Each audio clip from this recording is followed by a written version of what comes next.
Yo, what up? Good afternoon. How you doing? This is Coach Renz. Welcome to our live today. Have an opportunity to go live for a little while, so we're going to take it. Got about 2 hours, 2.5 hours that we can be live today. So looking forward to it. Hopefully we have a good discussion today. Talking about the Jesus of the Bible actually exist. That is the conversation that we're going to be having today. The Jesus of the Bible actually exists. I welcome anyone who thinks that they can prove that the Jesus of the Bible actually existed. And there's a distinction between what some scholars say. And let me hit that right off the bat. I actually find it quite irritating that there are scholars who disagree with the Bible, but yet they still want to proclaim that the Jesus of the Bible, that there's a historical figure. And I really think they should be more, they should explain that more about there being a historical figure, simply because them saying there's a historical figure is really historical figures. There are a possibility of a bunch of different people as written, as based on the writings of Josephus.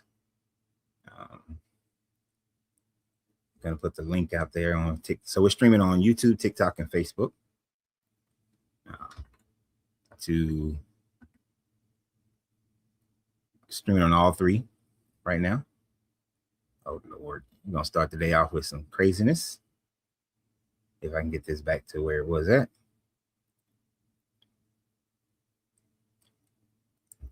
What up, Bishop Nubs? Wait a minute. Hey, brother, how you doing? I'm doing good. How you doing? I'm doing good. I've been reading the Greek. You've been reading the Greek. Some, no pun intended when I say coming upon some things, but we gotta give it up to the great and whonderful Mary Magdalene, the Bacchic whore. Mary Magdalene? Yeah, Mary Magdalene, the Bacchic whore. The Bacchic whore. Yes, she brought her Bacchic alabaster vessel and anointed the feet of the Christed being, vigorously rubbing that oil in. You know what? I can't even. That's what the Greek says, brother. I can't even start my day off right. Can't even start my video, my live right with your butt. Hey, if was doing it, it's in the Bible, so we gotta believe it, right? That's what they say. It's the holy blow. The holy show job. That's what, indeed, that is what's said. Yeah, and if you look at the alabaster, well, that was a Bacchic tradition to be used. It's a cylindrical thing. You know what? It's about 5 to 7 inches, maybe a little bit bigger. What do you think about the subject matter today, sir? This is the subject matter. I'm talking about the divinity of Christed and how he comes upon his children. The Greek is getting confusing. But as far as any actual Jesus, no, I don't think there's any actual evidence. Deal with this too. I think that there's a couple of people that it might be describing. I think the writings of the emperor when he gets arrested or kidnapped by the people that he called lestes, which was a term for traffickers. Mm-hmm. He reminded the local Romans of Jerusalem that, well, they had some lestes in their area, and well, I do believe that Bible talks about 3 lestes that were crucified together. But what does lestes mean? Well, that's a trafficker, sir. Oh, okay. So that we all know. Specifically of people that would not have qualified to pay the temple tax, like the 11 apostles that did not pay the temple tax of 1/2 drachma a year for men over the age of 20.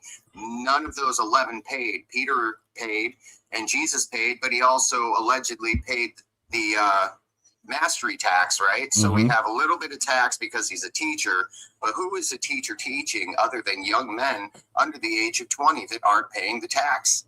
Weird. Yeah. So if he did exist, he's a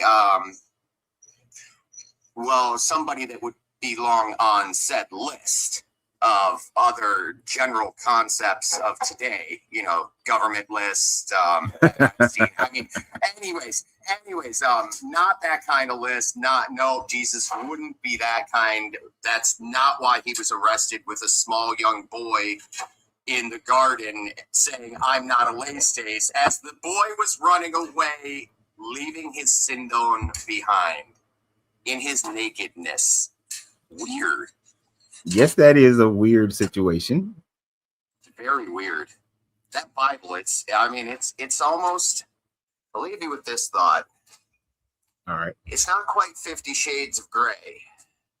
It's more like 120 Shades of Gray, because that's some fucked up shit. True indeed it is. Truly, I tell you, if you are being came upon by Christ, you better wipe up. You trying to get me banned? And if you could do me a solid, if you could I know you love the internet and fact checking.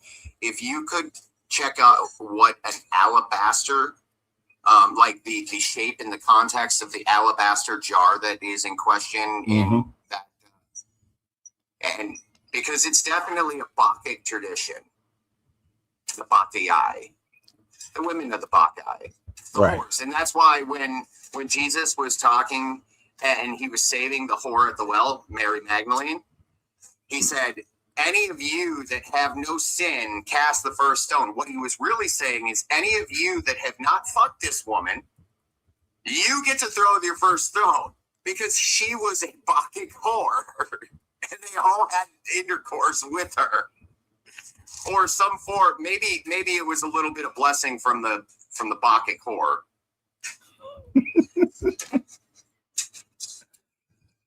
I'm just saying, Greek is fun. Yeah. When you learn medical versus, the very flagrantly painted narratives that we get from the Catholics. But it's interesting. If what I'm saying is final thought, I swear to God, if this is all hearsay and conjecture, why is it that the Catholic Church throughout the years has spent more than $2 billion, yes, I said billion with a B, dollars for sexual misconduct, specifically majority of them being with children? That's weird. It is. That's really weird. Now, to stay on subject, but I did do a quick look at the alabaster box. And although it's called, no, it was not a box. Let me finish. Let me finish. There are some instances where it looks like a box because of our common terms and what people started calling it later on in medieval times. But then going back to first century, it looks either like a butt plug or a dildo, right? But I've seen these types of jars before being used as a jar to hold something. Hold something like that purple rug that was so very common in all of these stories. Now I have to go. It'll take a lot more research and time to go look up its connection to the Bacchae. So sure, I'll have to look Bacchae. Remember, Bacchae is Bacchic, which is the same people that run around with little red hats, all crazy. The Magi, Bacchae, Magi, all the same. The same people that are doing it today, the crazy ones running around. Yes, nothing has changed. Much love, brother. All right, have a good one. Bye. What is he scraping? Throw me off? Yeah, because you're scraping something. I don't know what he's doing. Bishop Nubs, everybody. Bishop Nubs. I did see some of the comments on here on YouTube and Facebook. So we're streaming on YouTube, Facebook, and TikTok, obviously. That's where Bishop Nubs was coming in from. It's interesting that somebody named Randy, of course, he makes his statements in run, says that the New Age won't help you. Who is said that somebody was doing some New Age teachings? This is just logic and critically thinking. Eve also believed she could be like God. There is absolutely nothing in the Bible that says that Eve thought that she could be like God. She was just told by the serpent that she will be like one of us. You can take that and say that she was trying to say that she would be like God, but that wasn't her intent. She said it looked good for food. Said, and then she died. Nope, she didn't die on that day, as this God had said. This God lied, and she did not die on that day. Right. And I always love when they say stuff like this. Have fun grifting off God haters. Bye, sinner. Repent or perish. It's interesting how they always think that if you don't agree with their God, then you are a God hater. So that would mean that every Christian out there who believes in the Christian God, that they are a God hater of Allah. They are a God hater of Brahma. They're a God hater of every other God, because you're an atheist towards every other God. So that means you hate every other God, according to your definition of how a person's mind must work. I do not hate your God. I could care less about your God. Your God doesn't have any sway over me. So, but the conversation today we're going to be talking about is, did Jesus of the Bible actually exist? Which I did a video a few years ago. Man, it was a lot of years ago, actually, where it was the liar, lunatic, or legend conversation. We know that the Bible does lie. I don't think that anybody at that time frame who was trying to teach, I ain't gonna say anybody, but most of the people that this story is based off of is not trying to, I don't think they were lunatics. They were just trying to teach a new something, trying to get out of the oppression that they was in. But Jesus' character is certainly legend, completely legend. And legend is basically where somebody takes something that happened in reality, and then the story grows. The big fish story, the Johnny Appleseed story, I forgot the big tall guy who's supposed to create the Great Lakes, but your John Henry's, David Crockett's. The Jesus narrative is certainly a legendized story that people then try to support and call it true. And unfortunately, people are living their lives based off them thinking that this story is true, when fact is, any person with any amount of critical thinking and openness to that critical thinking can realize and would realize that this story is a completely false. That there is no resurrection, there is no ascension, there is no healing preacher that's walking around.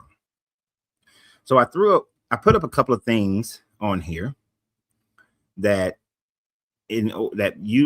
people, some of it is about what people use to try to prove that Jesus existed. Others of it is just contradictions within the biblical narrative itself. So the very first thing that happens in the story of Jesus is a contradiction of when he was alive, which in itself demonstrates that this is a legendized story about something that these people hoped would come, or a government push by Vespasian to create a docile version of Judaism. So one of the simplest ways that I always, when people say, oh, can you prove that Jesus didn't exist, prove that Jesus didn't exist. Well, if Jesus existed, then I like to ask the question, when was Jesus born? Oh, somebody put that on there. Prove that he didn't exist. So Table, what is your name? Oh, before it goes away on YouTube. So Table Salt Archives 712. When was Jesus born? Can anybody tell me when Jesus was born? When was Jesus born? Where the only window on the... Do you happen to know where the only window on the ark was? Not right off the top of my head, I do not. But when was Jesus born? Because if somebody were to say, did Lorenzo Reed exist? But there's different time frames of stories of when I was born. How much energy would you put then into it? According to the Bible, let me be specific. Sorry about that. I hate it here. I hate it here. Said allegedly around the winter solstice. that's what people utilize in order to make it fit the Christmas holiday. But if this, according to the Bible, this being would have been born in the spring or the late or the early fall. But what does the Bible say to let you know when Jesus was born? A roundabout year. Give me a roundabout year that Jesus was born.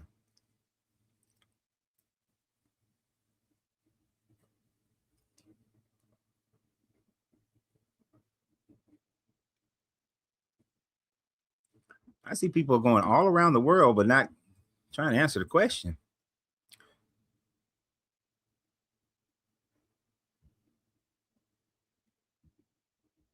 A whole bunch of stuff about some clocks and all this shit. I don't care about Exodus right now.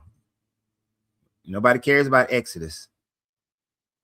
This is the subject matter. When was Jesus, in and around about what year was Jesus born? Okay, we got to take her over here. It says 6 BC. 6 BC. Now, if you are reading the Matthew version of the story, then you would say that the Jesus character was born somewhere around between 6 and 4 BCE, no later than 4 BCE, but as early as possibly 6 or even 10 BCE. And the reason why people would say that is because if you're only reading the Matthew version, it is said that the character Jesus was born during the time frame of Herod the Great, when he was ruling over Judea. So that would put it around somewhere between 6 and 4 BCE. And that's what you'll hear many scholars say is becoming more popularized for people to say, put it in that time frame. I can't see your name. Ptah is saying April 6th, 6 BCE, reborn again, paperwork bloodline. All right. But if we were to go and read Luke, when does Luke say that Jesus was born? Luke says that Jesus was born during the time frame of a census that was being conducted by Quirinius, who was at that time frame the governor of Syria. He was conducting this because Herod had died. His son Herod had taken over, and he was down there conducting a census that was told him to do it by Emperor Tiberius. We historically know by Roman records that the census that was done in Judea was in 6 CE. We also know that Quirinius was not a governor of Syria in the BC era time frame. He did not become a governor of Syria until around 5 to 6 BCE. It was one of the first, 5 to 6 CE. It was one of the first things that he did in office was to go and conduct this census. When during the time frame of Herod, in 4 and 6 BCE, Quirinius was a legatus up in Turkey, modern day Turkey. So, how can Jesus be born in 4 or 6 BCE, but according to Luke, he's not born till 6 CE?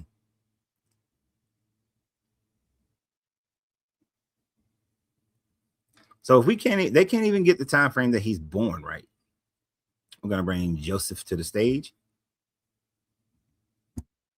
How you doing, Joseph? Oh, that was quick. Can you hear me? Yep. Gotta be ready, man. Gotta be ready. I'm used to waiting at least 10, 15, 20 minutes, but that's cool, man. How you doing? I'm pretty good. Early in the show, you usually get on early.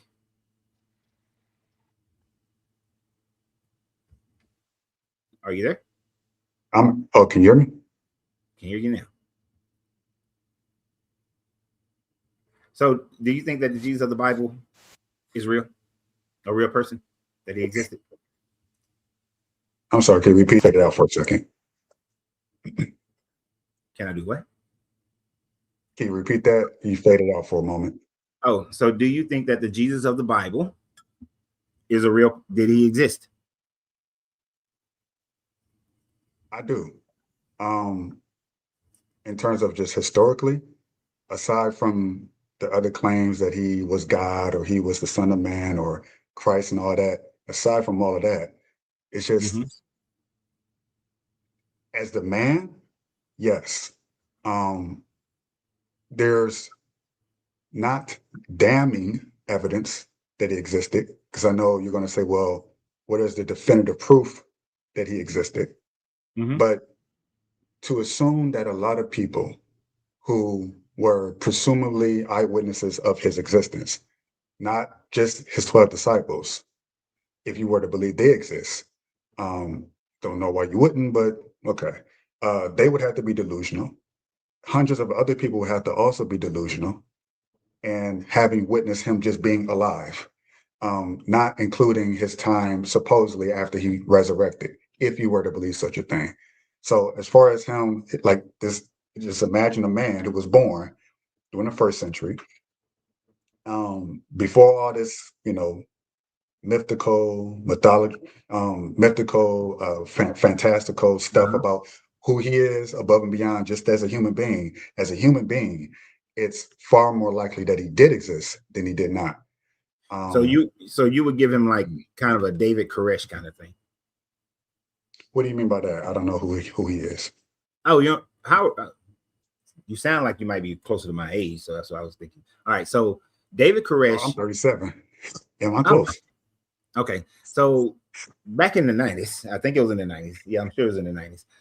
You had up in Waco, Texas, a guy named David Koresh who had started a religion called a branch off of Christianity called the Branch Davidians.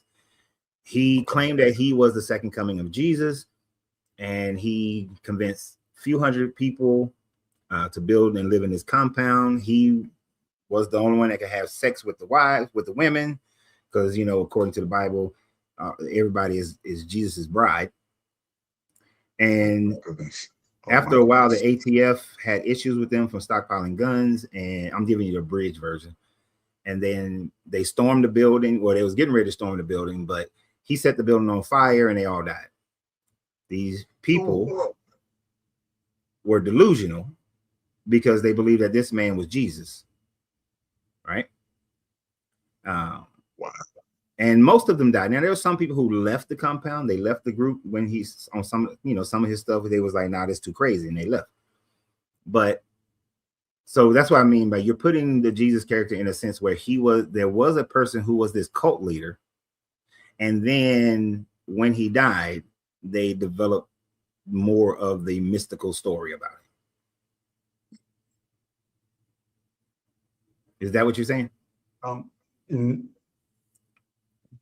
I see where you're going, but no, I was only speaking to um, his first, I guess you could say, incarnation, and his only incarnation that people recognize to be the most legitimate. All these other, whether it be Jim Jones, I've never heard of David Koresh, so I'm looking at it right now. That's bizarre. The other guy poisoned the people. He put people to fire. These people are sick, but of course they're using the myth, the man, the legend, and using that story, using that identity, basically hijacking it, like stolen valor. And I'm sure Okay, you understand what that is I do as a understand Marine. stolen valor. But you're saying, Um, okay, so are you saying that Jesus was a real person, but he wasn't the healing? Was he the healing person in the Bible? Is he the son of God? Did he resurrect? well, that part I wouldn't speak. I personally believe to an extent that he was, but there's a lot of things that in the Bible I don't agree with. That just is too like turning water into wine. If if Jesus was who he say he is, I can't imagine Jesus sanctioning people getting drunk on his accord. Like, Why? oh yeah, I'm the party guy. Like, hey, it's like the weed's on me. Everybody here, smoke this, drink this. But people say, oh, it wasn't wine with alcohol. All wine has alcohol. And so I just can't imagine a Jesus turning water into wine to help party guests become inebriated. If he is this holy person, right? This upstanding person. But so that's one thing that I don't believe in. Another thing probably is the walking on the water piece. The things I do believe in terms of miracles, that's more reasonable, more logical. Even things I've done before myself in the name of God, which shocked me, is healing people. So So that's more in the line. wait, hold on. Go ahead. I'm sorry. Go ahead. Hold on. So what you're saying, and I'm trying to take this beat by beat because you're saying a lot of stuff at the same time. True. So I'll slow down. Some things in the Bible you don't agree with because they don't make logical sense to you or moral sense to you as far as what Jesus would have been. But you do think that he resurrected. I do. So because walking on water is implausible, but coming back from the dead that's plausible, right? And how did now one of the things I put on here is the different resurrection stories. There are literally, we have no eyewitnesses to a resurrection. None. Not even supposedly Mary Magdalene, who was supposedly the first one to see him, not in his form that he was physically as he was, but you can say his essence and someone else's, which she identified as a gardener, who she assumed was a gardener. Have we seen anything written by Mary Magdalene about her seeing Jesus, resurrected Jesus? Well, that's a good question. I would say that it was her story that she told about it. And I would I would argue that a lot of the gospels, she was the one who was the ghostwriter behind a lot of that stuff because she was there. If she was there. I don't even think Mary Magdalene exists. You don't even think. Yeah. Now that's another bold claim. You don't think Jesus existed as a person, nor Mary Magdalene as a person, which the Catholics deify Mary Magdalene to an extent, kind of like you know what city did not exist in the early 1st century? Did not exist? What? Yeah, the city of Magdalene. The city of Magdalene. The city of... Is that an actual city, or are you? So I'm trying to understand your context and what you say. The city of Magdalene did not exist. Let me see if I can get the right time frame. Okay. Well, Magdala is the actual city. Okay, I'm looking at that. Migdal, ancient city. My bad. I'm wrong. Sorry. The hometown. But it didn't. Yeah, my bad. I got that wrong. I don't mind getting things wrong. So according to this, it's saying that the city, primary existing from the Hellenistic period, 2nd and 1st century. Why did I think that I was okay? I see that what this AI is telling me. I'm gonna have to do some more research on that before I fully go over that I'm wrong. Because I'm just looking at the Wikipedia, the summary. I remember researching stuff that was saying the city of Magdalene didn't exist, but I could be wrong on that one. So I'm gonna table that one. Not gonna even go through that one. But Mary Magdalene didn't write nothing, and we're just presupposing she told somebody the story and they wrote it down. But who wrote Mark, Matthew, Luke, John? So this is long after. I'm sure you already know those details. The disciples, you can imagine they're busy. They're doing a lot of things. They're traveling. They're trying to save people, whatever they're trying to do in the name of Jesus and convert people. So they're busy doing their thing. I would imagine it's the people after. So maybe like the 2nd or 3rd hand accounts. Someone knew one of the disciples who told them the stories, and then that person wrote it. So my guess is it could have been someone like a Luke, most likely like a Mary Magdalene. Someone like a Mary Magdalene, if she existed, would fly under the radar. But also you would say, well, there's no documentation that she wrote the scripture or the majority of it, because they have been accredited to men who have wrote the scripture. But as you know, the Bible is mostly it's a machismo type of deal. It's mostly men who wrote it, who are starring it, they're featured in it. and the women typically play a secondary supporting role. So they're not really given like the feature in the film, so to speak. Right. So especially at that time. So it's just me reading the scripture. It's like, okay, who and they all kind of like are similar, all four gospels. So it's like that's odd. Like you would think they would be very different from each other, but they all kind of They like are overlap.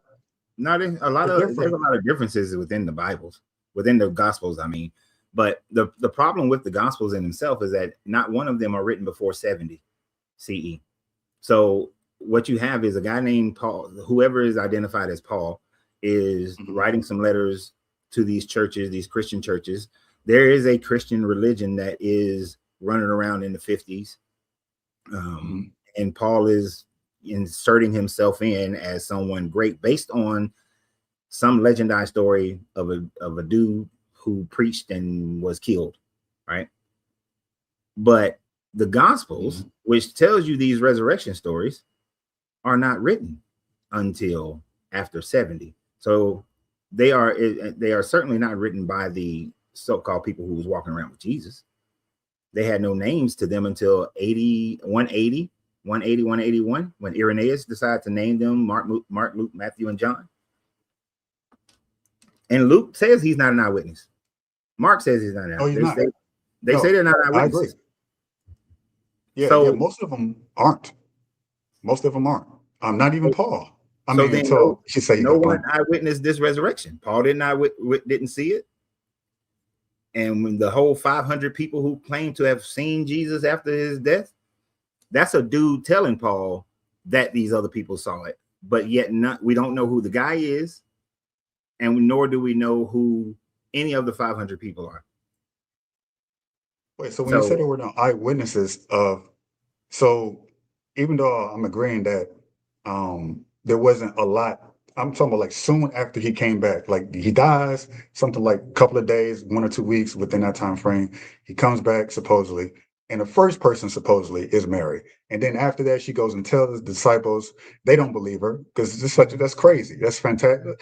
Who does that? Like we heard him talk about it, but get out of here, right? And then supposedly he shows up, and then in a way that they still don't believe it when they're looking directly at him.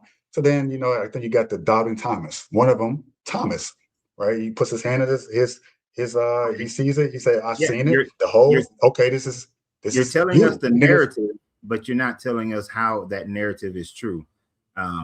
It would be like me telling you that John Henry was able to use a pickaxe and beat a machine to drill through a mountain, and there were 100 people who were standing there watching him do this. I'm telling you this story. I wasn't there, nor have I talked to, and no one of those 100 people, not one of those 100 people ever wrote the story that he did this. So why would you accept this story as being true? I would say it's the closest to, well, stories are going to be stories, right? So I would argue that even if the person, let's say Doubting Thomas, or let's say Mary Magdalene, and it's documented that they wrote it, there will still be contention about whether or not these people actually wrote the story.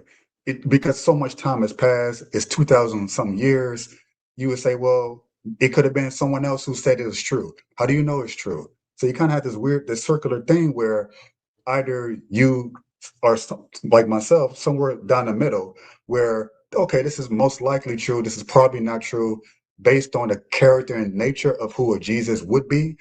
Okay, these things fit, these things kind of fit, and there's still going to be some holes in my understanding. But then you have the people who are more fanatical on the other side, where everything is true about, it's true, it happened exactly as it said in the Bible, and that's not true. But then you also have people like yourself on the other opposite end of the spectrum, where absolutely nothing happened. You go so far as to say that Jesus didn't even exist, and not even scholars. Most mainstream scholars who are atheists, the many of them, they're not like out trying to find proof of anything. They're like, well, did he or did he not? Right? They take a more scientific approach, and they would say, you know what? We don't believe in the fantastical version of the stuff they talk about in scripture about Jesus, but we can't deny that he did not exist. So well, let me say that in a way that like you probably wasn't on here when I explained that. I can't stand how some of these so-called experts, people like Bart Ehrman, I love a lot of his information. But when they say that there's a historical Jesus, it's most likely that a historical Jesus existed. There's some things that they ignore and should change the way they say that. It shouldn't be, I believe, that a historical Jesus existed, but there are many historical Jesuses that existed that created the story, but not one particular person. Because when you read the writings of Josephus ben Matthias, Josephus talks about, you see it up on the screen, Joseph in the middle, Josephus ben Matthias. Hold on. Okay, yeah, I got it. So he is he's the first historian of that era to write about anybody named Jesus.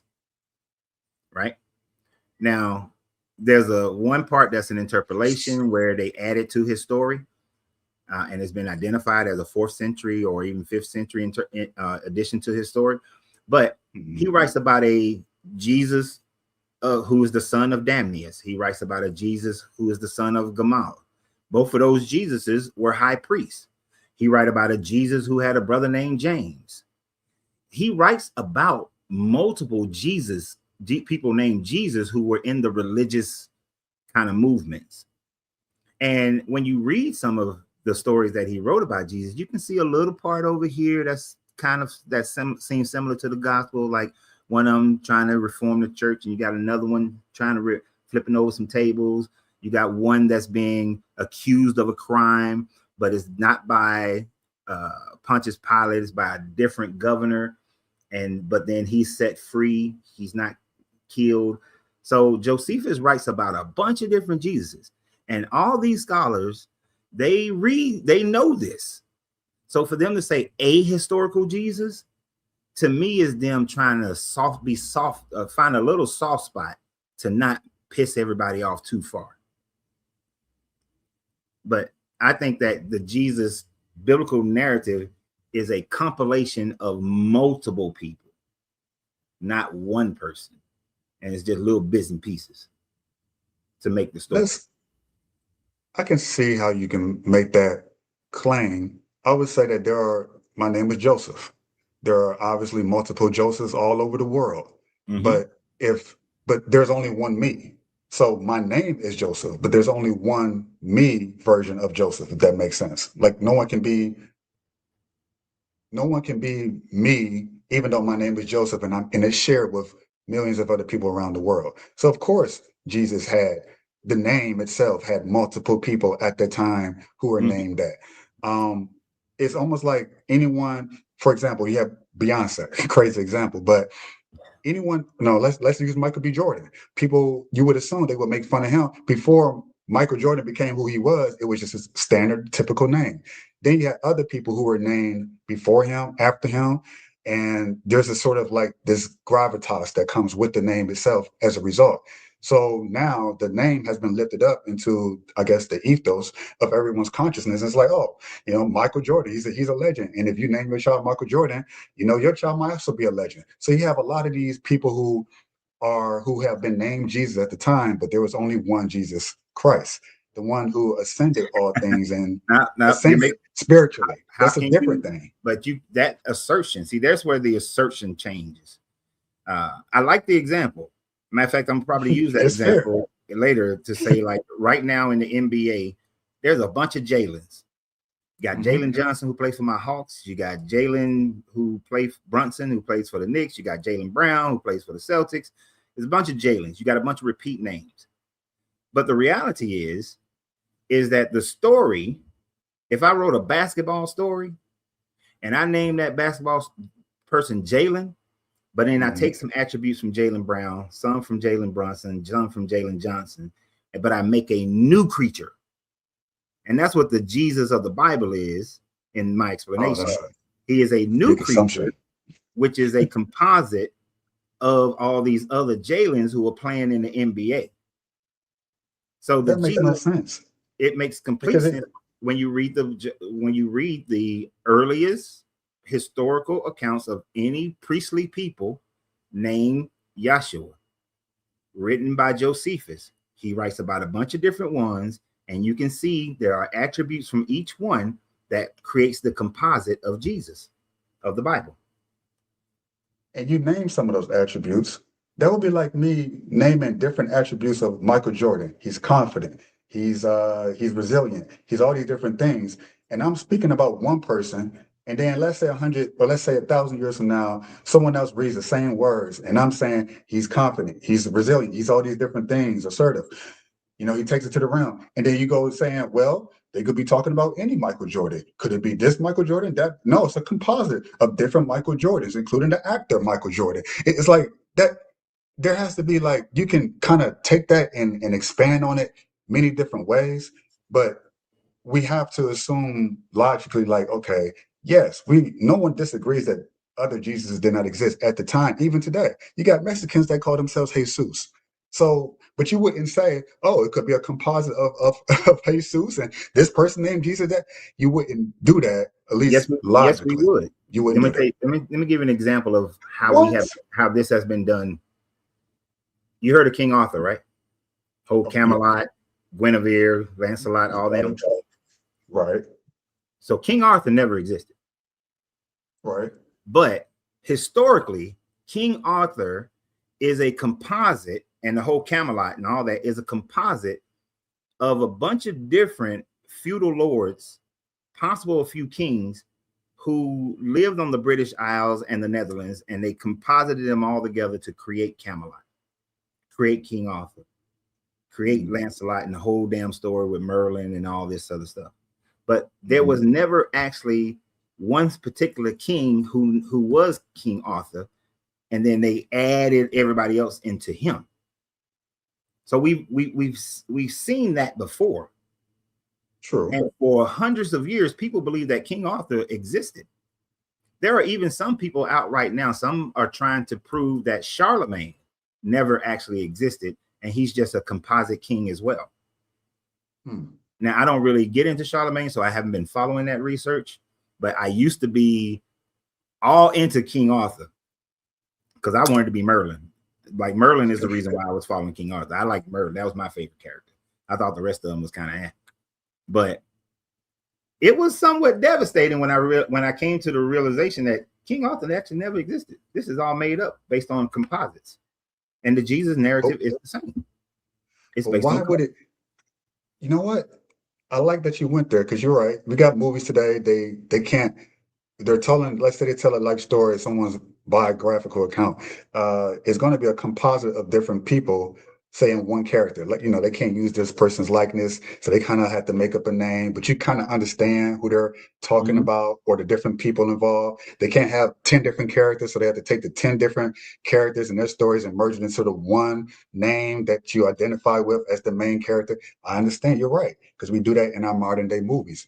That's how we tell stories a lot of times. But there's also many accounts. For example, if you was to tell me your life story, I wouldn't say, oh, this is a composite. This is a composite character. If you used to talk to me directly or someone else told your story, this is a composite of Lorenzo. There's many different Lorenzos in the world. The story that I'm hearing about him, it can't just be about him specifically alone, uniquely himself. It has to be all these different Lorenzos mashed together. But that wouldn't be logical either. So I think it would be more fair to say that yes, you do have your king, who you say your king, your Camelots, King Arthurs. King Arthur. You have your King Arthurs, but then you also have, let's say, a George Jefferson, the first president of the United States, George Washington. I'm thinking of the black guy. That's crazy. But we know that to be, for at least as we know it, to be one person and one person's story, not a composite of different George Washingtons, not a composite of different presidents. One man. But here's the difference. We can prove George Washington existed, though. That one man existed. Even though we know that there are some attributes that have been added to him, we can prove that there was an original one man named George Washington who became the first president of the United States under the Constitution. We can, but that's the thing. That's the difference. And that's my point. That's the difference. We can identify him. We cannot identify the one person that the Jesus story would have been based off of. So he is a created character from a composite of other people who had similar qualities or did similar things.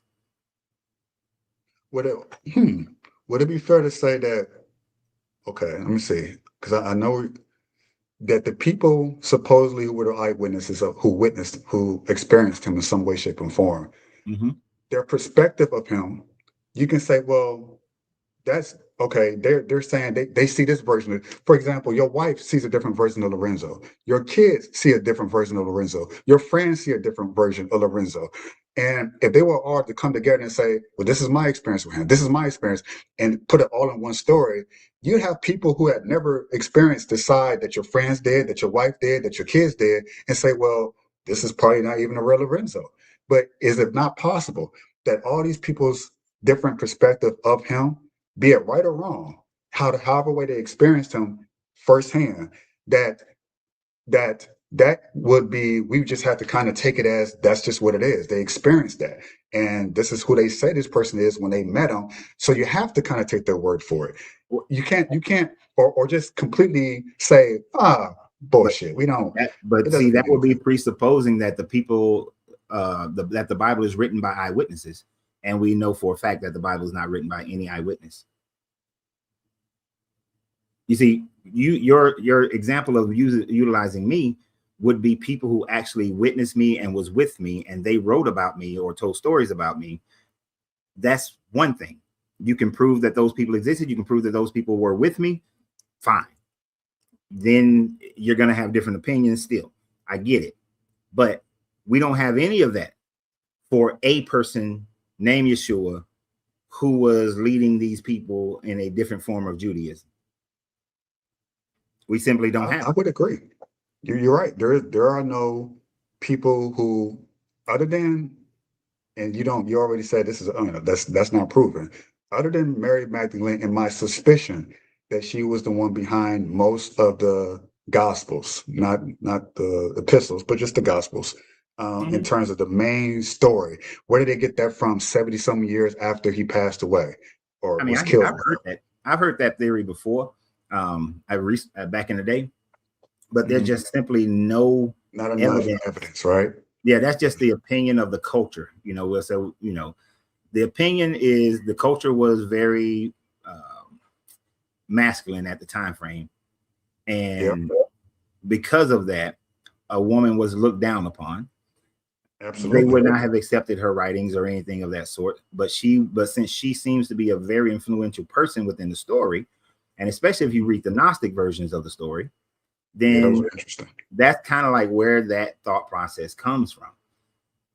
But that's a theory with just a little bit of circumstantial evidence based on how we view the world today. Hmm. Right? No one would have thought of, well, I ain't gonna say no one, but 99% of the people 200 years ago would have thought of that theory. Like, that is a very That's recent true. theory. That's fair. So that theory is defined by the culture, not defined by any kind of information that would support it. But it also doesn't make it not as valid just because we have evolved in terms of, well, at least Americans, to an extent, in terms of how we view women, gotten better with accepting, okay, their own autonomy, their own thoughts, feelings, beliefs, ideas, and experiences to be told, Well, valuing it as highly as we do our own gender, well, as men or Americans are as still males. kind of behind. We ain't the top We notch are. on that one.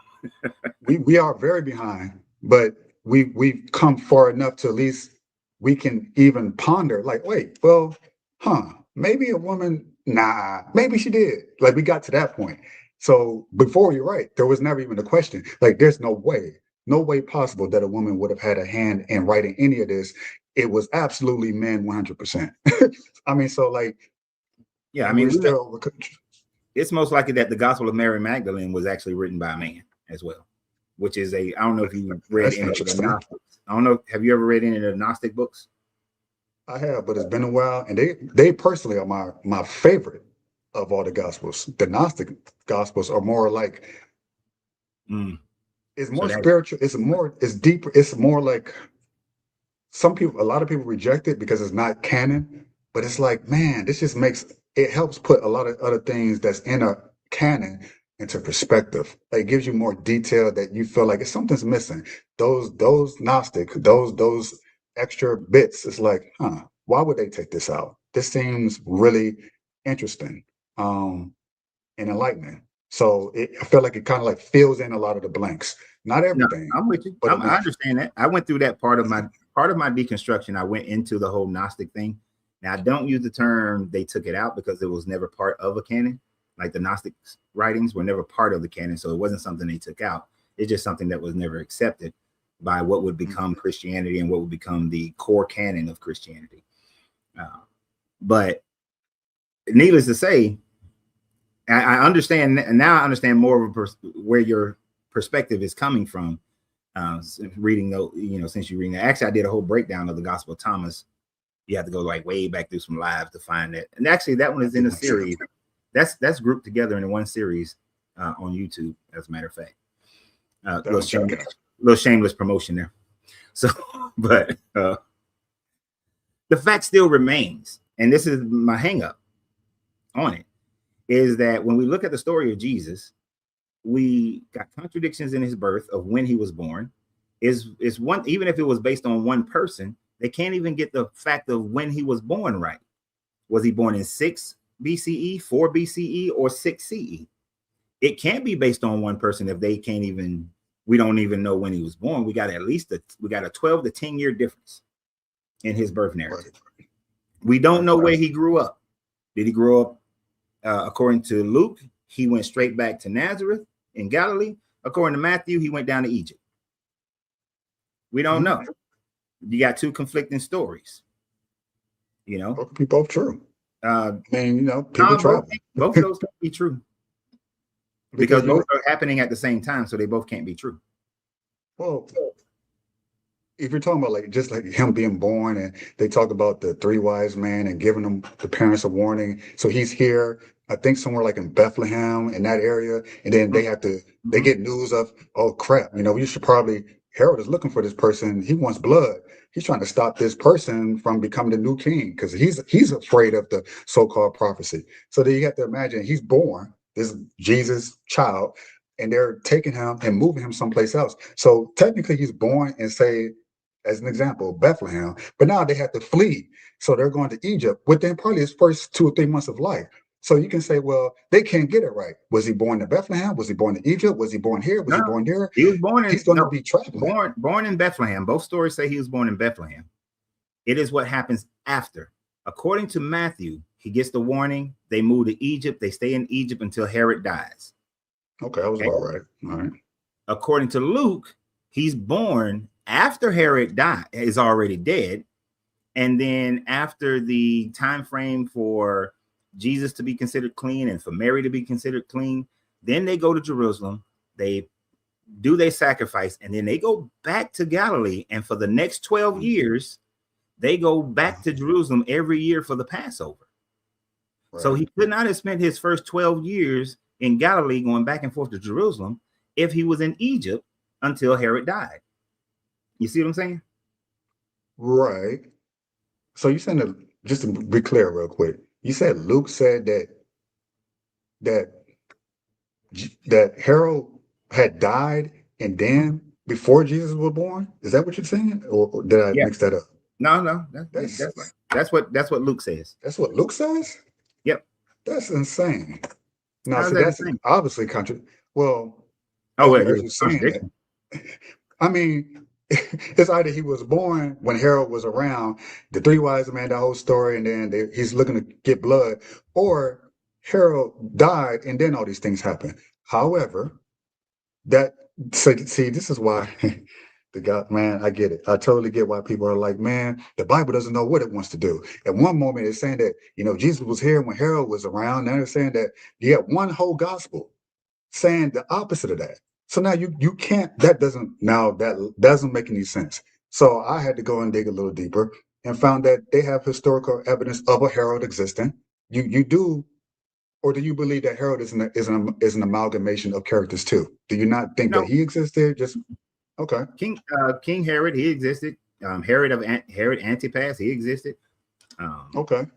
The lineage of Herod is documented to have existed. We have enough what we utilize as evidentiary proof, written proof, coin proof, pottery proof, True. And it's an extra proof, like, you know, we can see what the Romans wrote concerning him, you know, that sort. So we, you know, Herod existing is acceptable.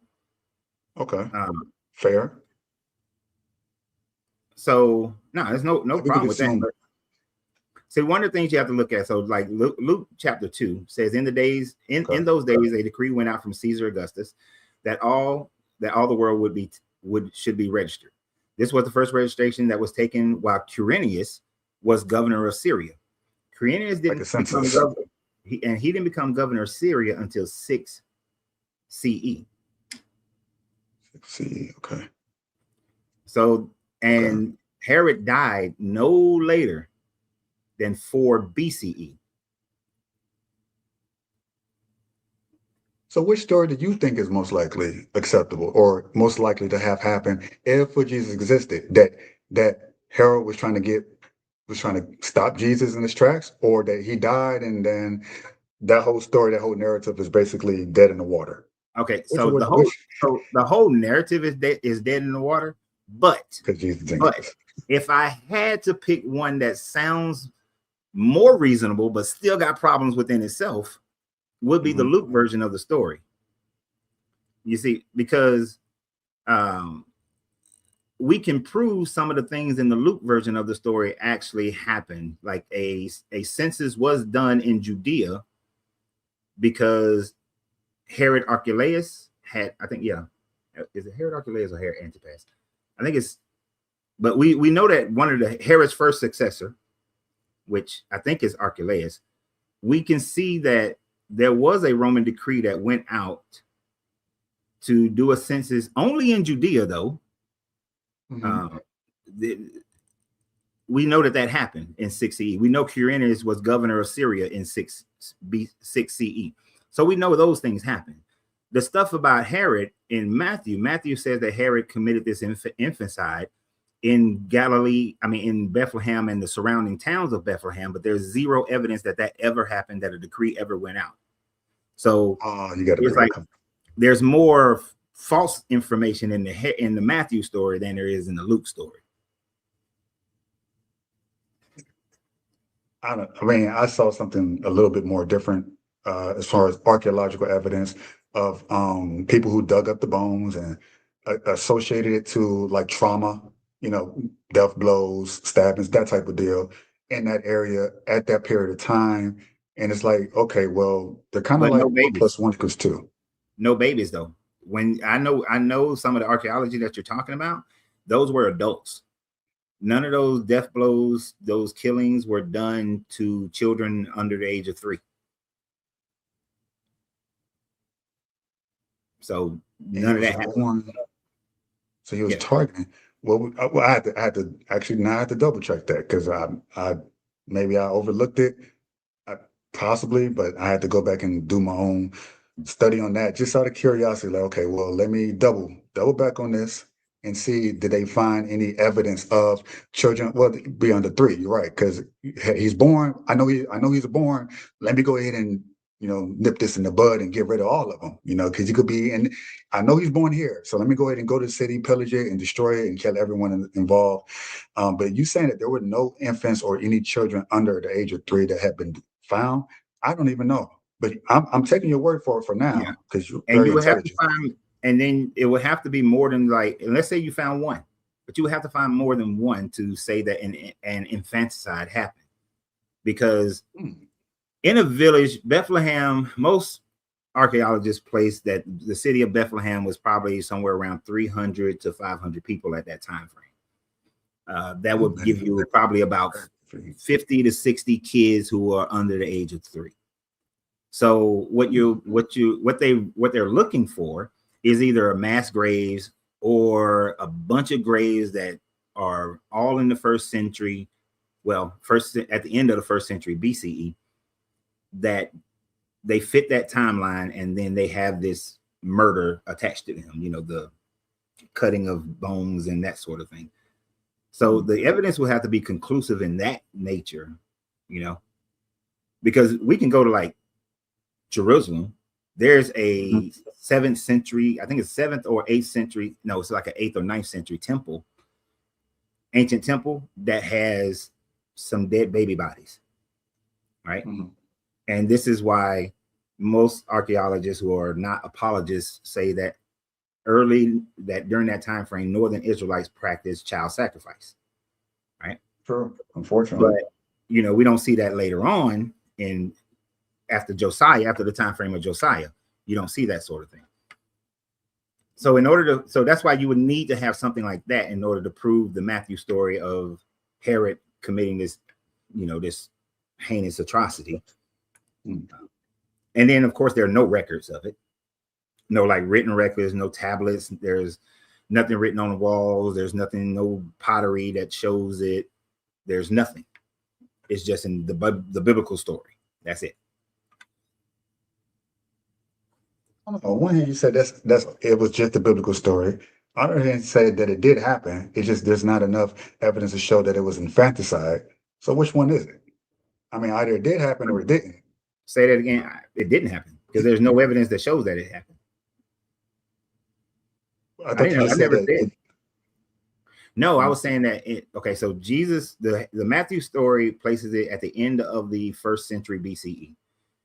Okay. There are Israelite temples that date back to like the 7th, 8th, 9th century BCE that shows infant sacrifices. Mm-hmm. That we're talking 700 to 800 years, 700 to 900 years earlier. So we know that and I was just saying that since we found that's how we would have to find some evidence like that, but in the 1st century, at the end of the 1st century BCE. But we haven't found anything. There's nothing been found like that. I have to do some more study on that. I didn't do enough, apparently. Okay, yeah, Herod Archelaus came after, right? So now back to the thing that I was saying earlier, because I wasn't sure if it was Antipas or Archelaus. So Herod Archelaus comes after Herod the Great, but it's after Herod Archelaus dies. That's when Quirinius comes down to do the census. Okay.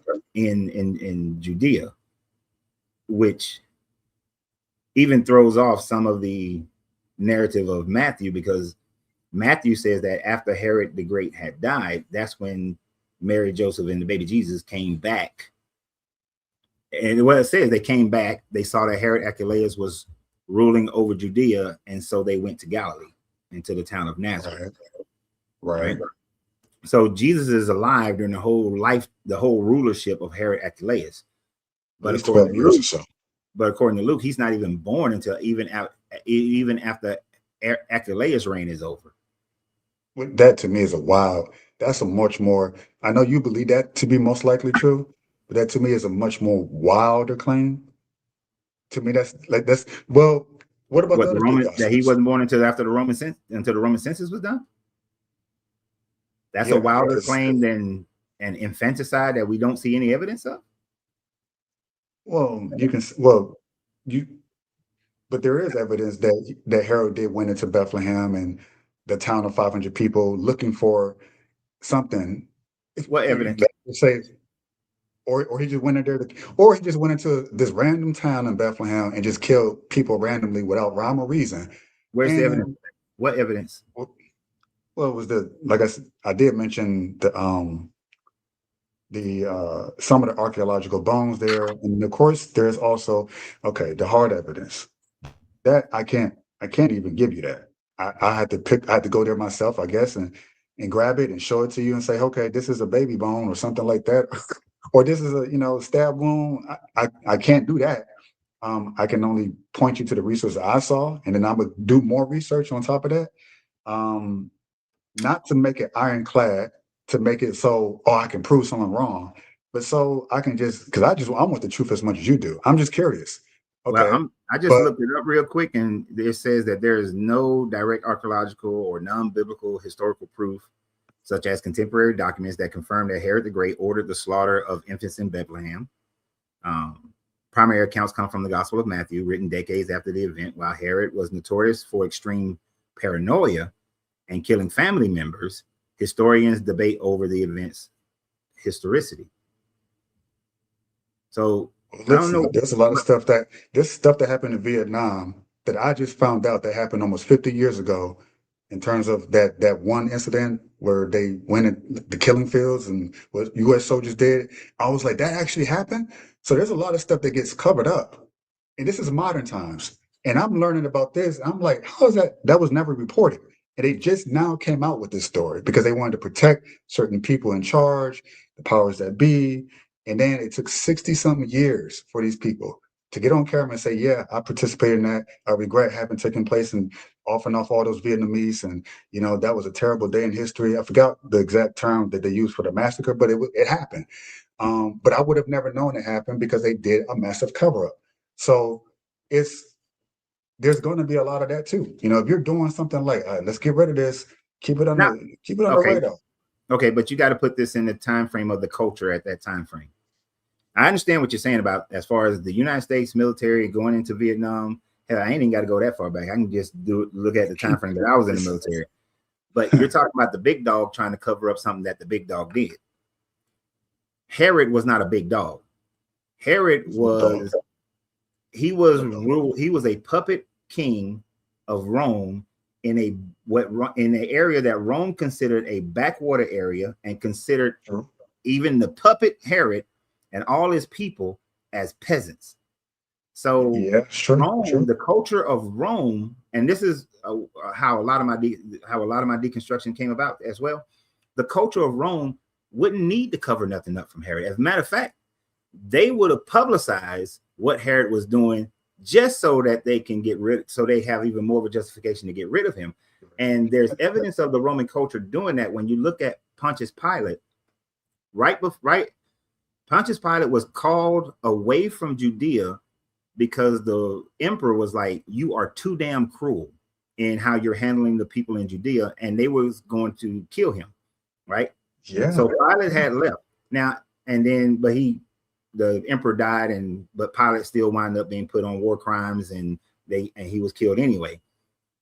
But if they would do that to a Roman citizen who is a Roman governor, do you think that they gonna care about? And they will they publicize this information. You think they're gonna care about publicizing some information about this little ghetto king in a ghetto town? They ain't covering that up. They would never. As a matter of fact, they would have used that to put a Roman governor in charge way earlier than Pilate winds up coming in charge, because Pilate doesn't become in charge until Herod Archelaus is messing up and doing dumb stuff, and then they get rid of him and put a Roman in charge. Yeah, you got me on that one. That's a good point. Hey, that's a great point, I gotta say. Yeah, it's a great point. Yeah, this is when reading the Bible, when you put the cultures in context of how the cultures function, then it changes, some of the ideas that we will have in modern times. You have to just get rid of them. You have to say that, like you were saying, they cover it up. Could have happened, but they would not have, because Herod was a dog to them. It was no greater than a dog. He was a son of a gun, that guy. Yeah, but to the Romans, he wasn't. He was a house slave. They thought process on him. So he wasn't worthy of a cover-up. But like I said, there's nothing extra biblical. There's nothing archaeological that says that Herod did the things that Matthew claims that he did. And then the other parts about Matthew, at least Luke ain't got a whole bunch of angels and all this stuff happening, this mythical stuff in the birth narrative for the most part. But then Matthew got all these mystical things happening. He got the Magi. I want you to think about this. He got the Magi following a star in the east to go to Bethlehem, right? Now, we can debate on where the Magi began their journey. Now, most Magi are going to be coming out of what modern day Iran, Iraq, right? Since they're called Magi, which is a Zoroastrian term.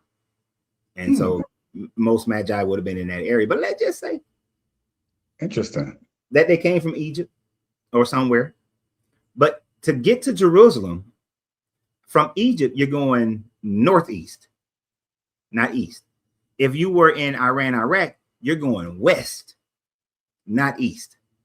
Now, the story says they first went to Jerusalem, right? And then they followed the star in the east to Bethlehem, and it hovered over the house.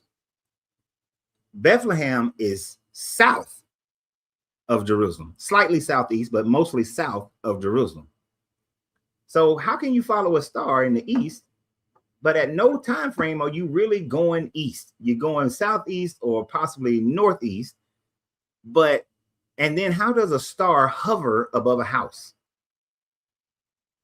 That's a damn good question. How does it? Well, that's the I guess the fantastical element, the spiritual element that would be like, wait a second, right? Why is it there's a star that indicates to them that this is the house to go to? Mm-hmm. So on one hand, they're following basically astronomy or astrology of some sort. They're skilled at that, and that's a real thing. You know, you got captains and sailors who do it all the time, follow the Northeast Star, whatever.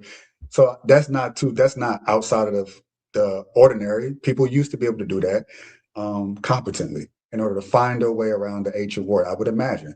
So they got one detail wrong: northeast, east, southwest. It's not specific. Again, there's a lot of small details that I also believe are wrong. That doesn't necessarily negate this story itself being true. Just because say, well, this one small detail that said they went east, but actually they went northeast. It's like that negates everything. I think that's everyone who tells a story, everybody is going to have a detail that's. Where are you saying that the Magi started from? Where would you think the Magi started from? Oh, I'm just going. What you're saying is where they started, how they ended up, but how the story doesn't.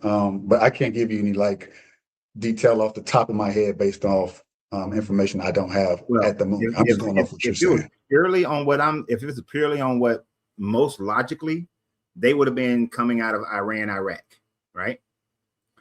Which is east of Israel. If they were following the star in the east, they would have went towards India, not towards Jerusalem, not towards Israel. Israel is west. Now, any sailor who is utilizing stars to sail somewhere, if they were following the star in the east, but they went west, they would know they're going the wrong way. That's completely a wrong way to go.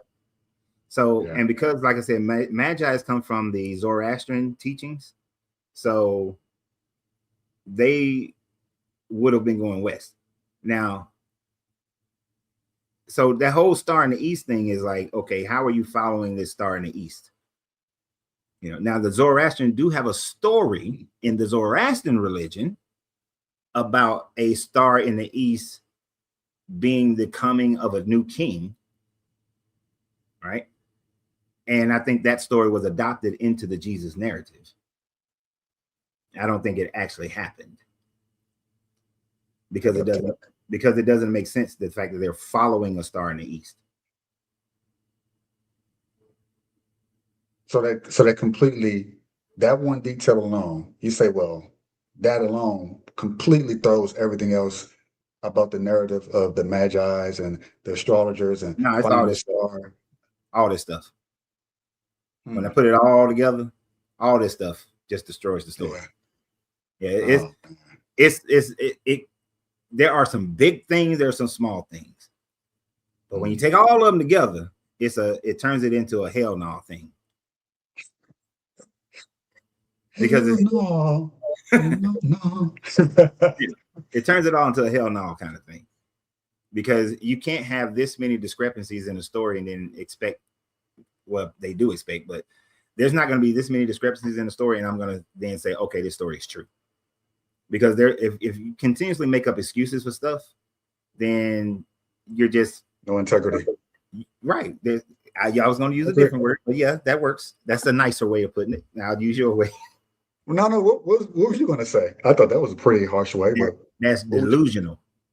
Delusional. It's delusional because you're purposely ignoring information just to maintain the belief. And that's what delusional people do. They ignore reality to maintain their delusion. I mean, delusional. Because there are clear contradictions between the Matthew and the Luke story. There's Absolutely. clear contradiction between all the gospels as far as the resurrection stories.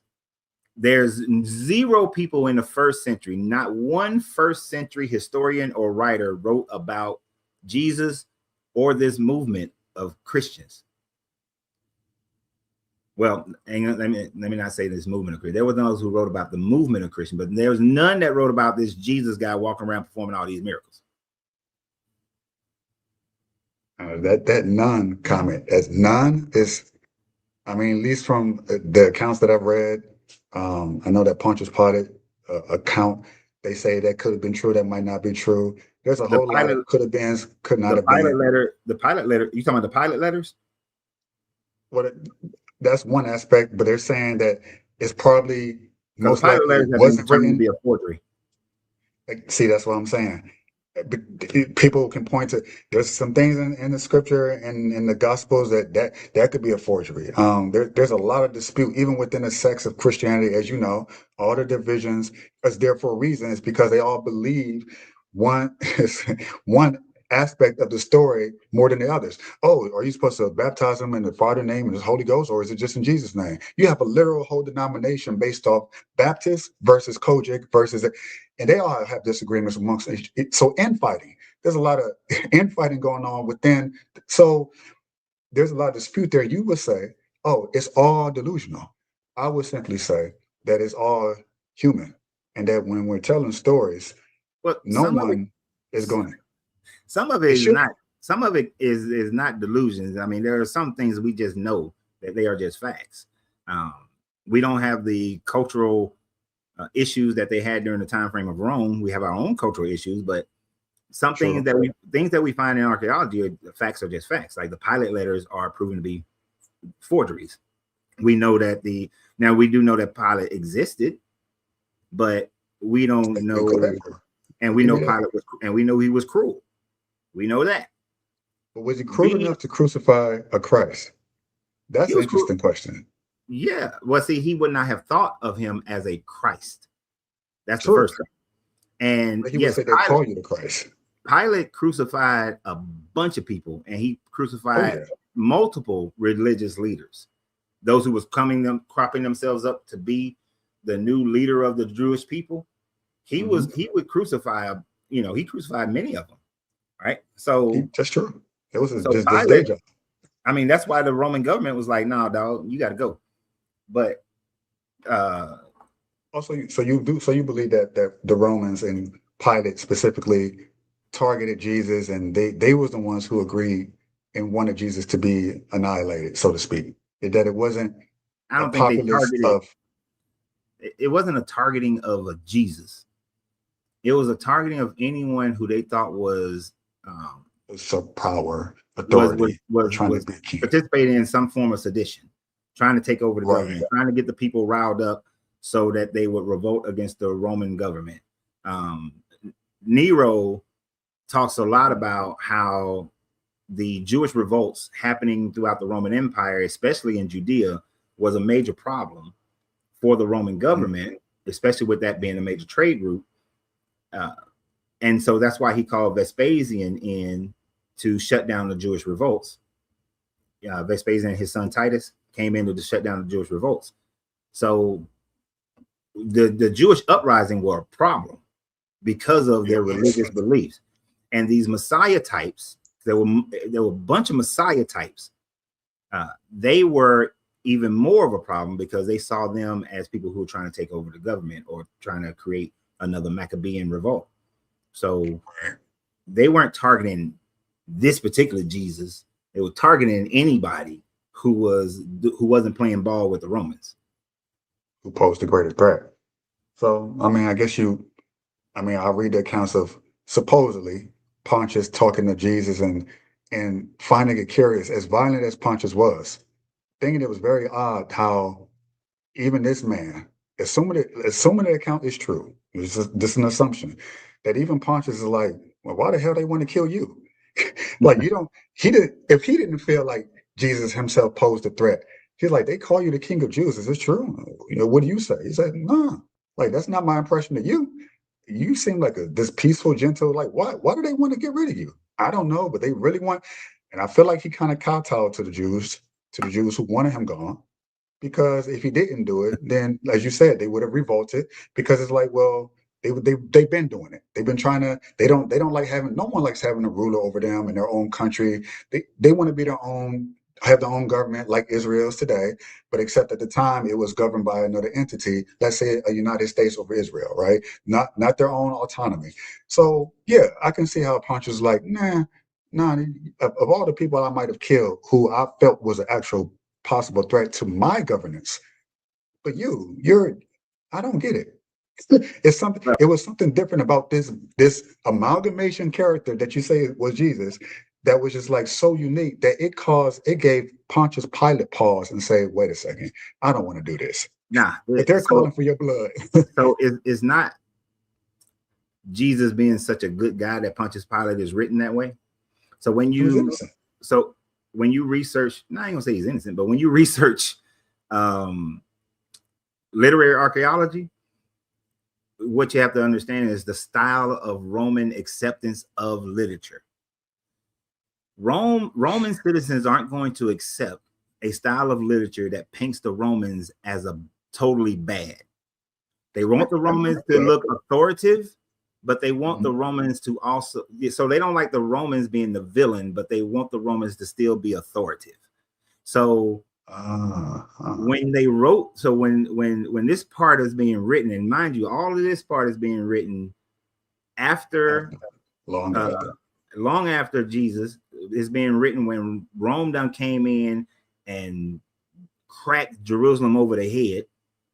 So this is after Vespasian. This is like after Vespasian and Titus come in and just sack Jerusalem and just break them down to a less than what they were beforehand. So in order for the Romans to accept this religion, the Romans can't be the villain. So when you write the narrative with Pontius Pilate, even though Pontius was an asshole, you got to soften him up in order for Romans to accept it. Because if they hadn't made the Romans the villain, this story would have never made it as the Roman religion. Rome would have never adopted it as their religion. So you're comparing it to how we as Black people experience the white savior trope with the Blind Side and all these other movies where the white guy, the white woman saves the day for the Black person. Kind of like we got to, in order to get these white people in the theaters who are our biggest audience, we have to cater to them and their sensibilities of I guess grace and empathy. So that's the way you're looking at it at the time. That's the same, I guess, device they use. You know what? Nobody's ever used that as an example to my knowledge, but that is the perfect example of it. Yes. Okay. We know it's, even to this day, it is hard to get an all Black movie to make the money. You got to have a little nice white guy now. Even with Black Panther, we spent all kind of money with Black Panther, but what did they have in there? They had that one white guy. Yeah, that's the one. You got to have a good white person in it. I was watching this thing. It was talking about it was a movie Eddie Murphy was making. And the studios told him, we ain't gonna green like this unless you put one good white guy in there. And he was forced to put the one good white guy in the movie. And I can't remember what the movie was. It might have been Coming to America. But yeah, that is a good example of how that's something that's just been continuous. Whoever the dominant group, you got to have one of them in there if you want the dominant group to like the movie, or in this case, like the narrative. You're not going to watch a movie that completely, I'm sure they could accept maybe 80%. Oh yeah, we did some my ass did, but you gotta give me something. Give me an olive branch here. Okay, so Black Klansman. Have you seen the movie Black Klansman?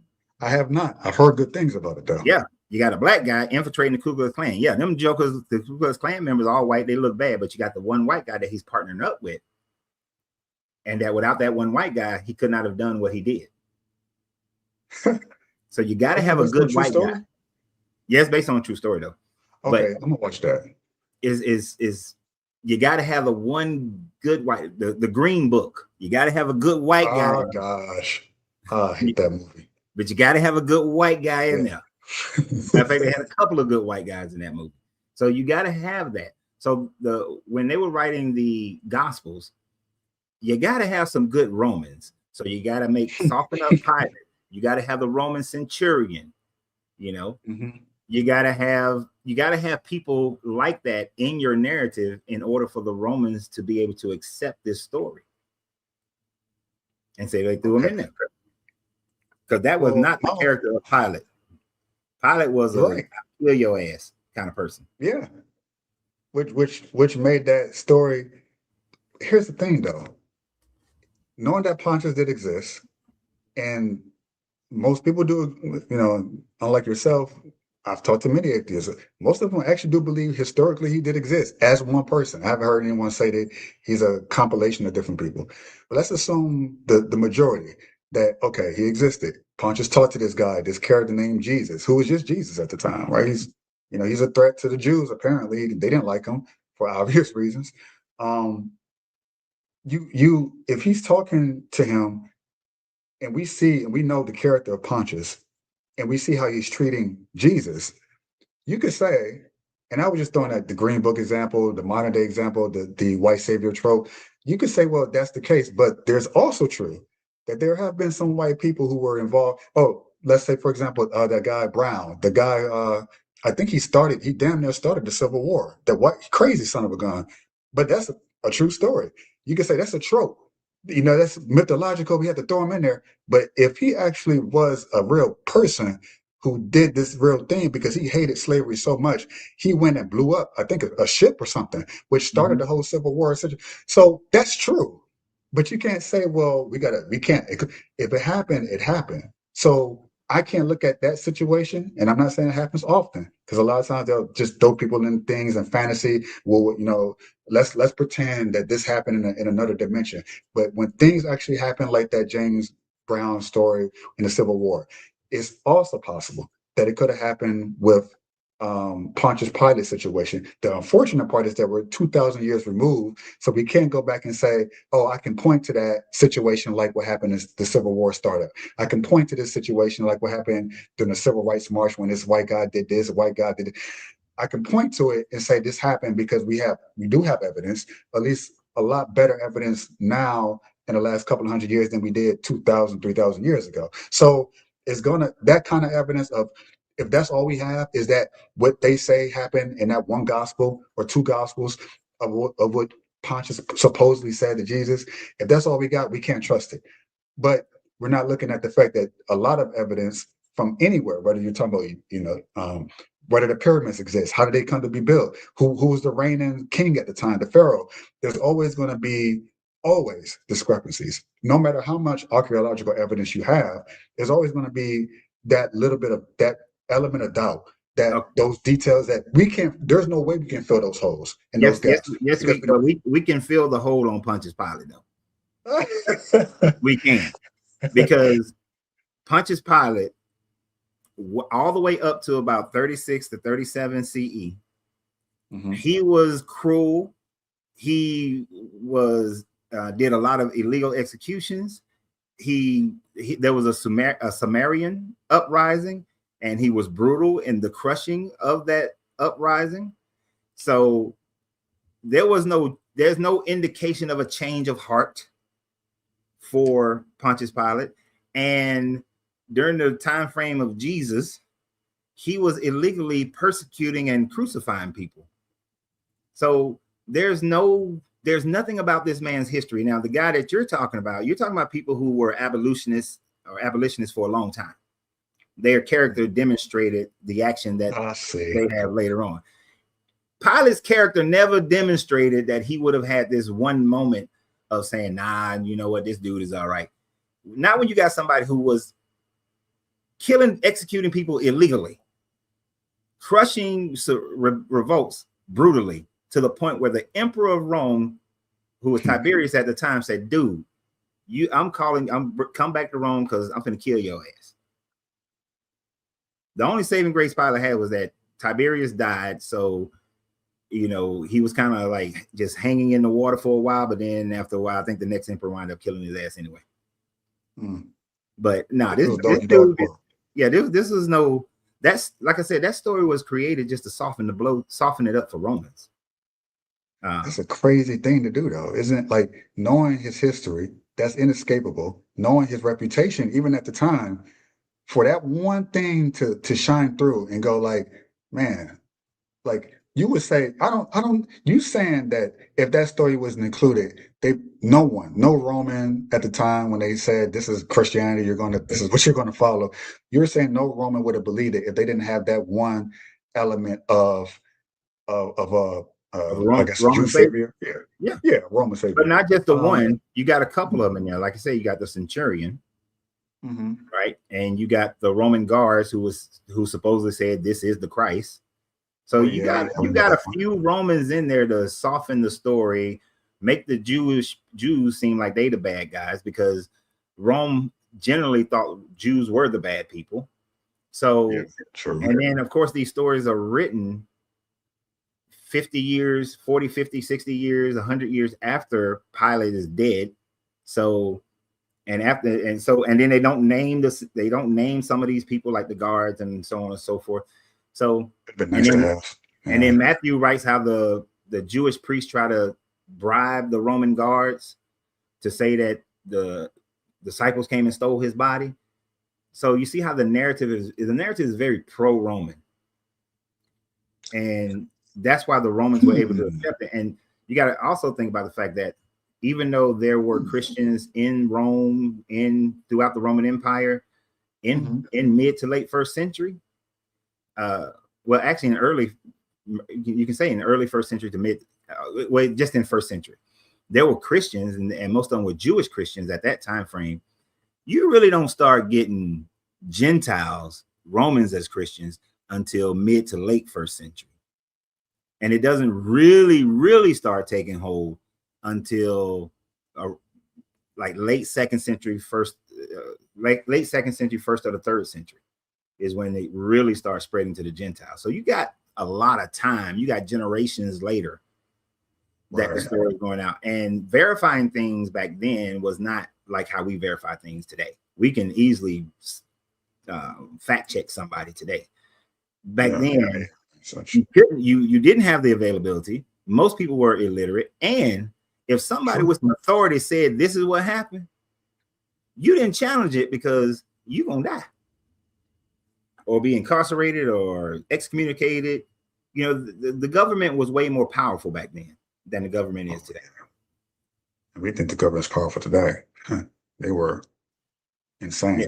Yeah. Very pro. So that's a Jewish take. When you said, I haven't heard nobody say that the Bible is very pro-Roman, slants, anti-Jewish. I have not heard anyone say that. I certainly haven't heard a Christian admit that. Not one. But of course, I've heard it from Jews because I was raised as a Jew and I was around them for most of my life. But yeah, we don't read a New Testament. What is that? But I've talked to a lot of Christians and they would never say what you just said. Well, they ain't gonna say, even though it's true. Look, man, people are political sheep.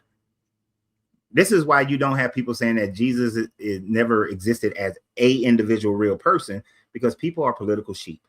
They want to say what the common narrative is. They want to make sure that everybody's not too insulted and all that sort of thing. But so being raised as a Jew, then you know that the whole anti-Semitism that reigned throughout Europe and America was because of the Roman slant in the New Testament, and the fact that for centuries, well, for more than 4 millennia, it was always said that the Jews are the ones who killed Jesus. It wasn't until the 20th century that people started saying that, well, it wasn't the Jews that killed Jesus. You know, it was an amalgamation of, you know, the teachings, Roman law, and so on and so forth. You know, they start softening on the Jews killed Jesus.